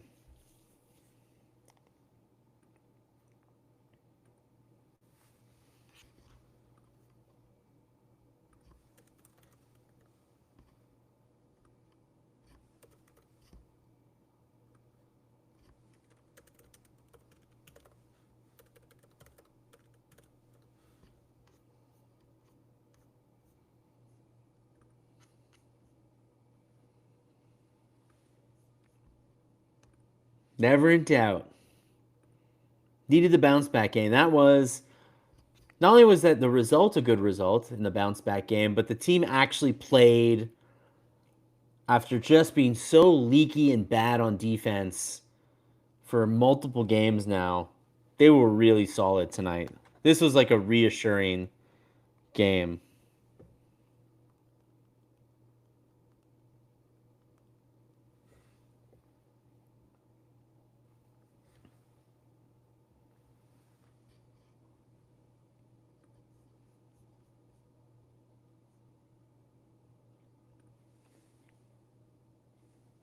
Thanks for joining, Rick. Dobish earned the win in the start Saturday. Couldn't agree more. He's the third star tonight, by the way. Hope you have a blog on Saturday. I am a game time decision on that one, I will say. I'm definitely going to do something on the website, like posting the updates. I don't know if I'm going to be able to do a video. The weekend ones can be tough sometimes, but I'll be sure to post something on the site so you guys know. Thanks for joining. Great rebound game after last disaster. For sure. Yesterday is but a faint memory now.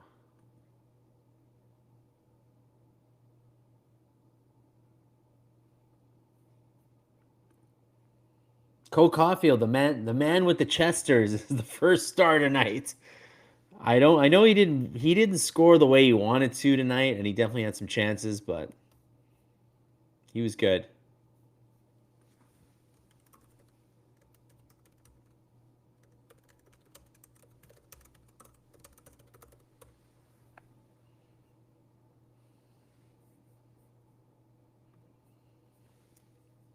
And just in case you guys wanted a little bit of final ice time stuff, obviously overtime skews things a little bit, but man, a healthy 17:56 for Texier tonight. I thought he played great. Kapanen played 20 minutes. Slav played 20 minutes. Suzuki 20 minutes. Caufield 19:55. And then Davidson just 8 minutes. Bolduc was the lowest at 7:54. Jake Evans, everybody's favorite, 16:22. Matheson 27 minutes. Hudson 26 minutes. Dobson only 21 minutes. Dobson is getting less ice time. We're seeing it. So very interesting to see who's getting more and who's getting less ice time right now. But I thought Dobson was maybe because of that injury last night, but I don't think so. I think he's actually just getting his ice time taken back, which for a guy making $9.5 million, not good, I would say. And yeah, good on Arbor Jack guy. Had a fight tonight, played 13 minutes, was no slouch in his own zone. 3 hits, 2 blocks. Man, Dobson had 6 blocks tonight. That top line, the top defensive pairing had 10 blocks tonight. Those are not necessarily the guys that you want blocking all the time. You want them to be on offense. So, not a great night for that defensive pairing, I would say. All right, y'all.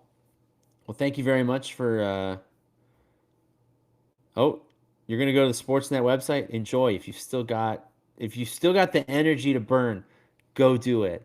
And everybody enjoy the rest of your evening. And yeah, we'll talk soon.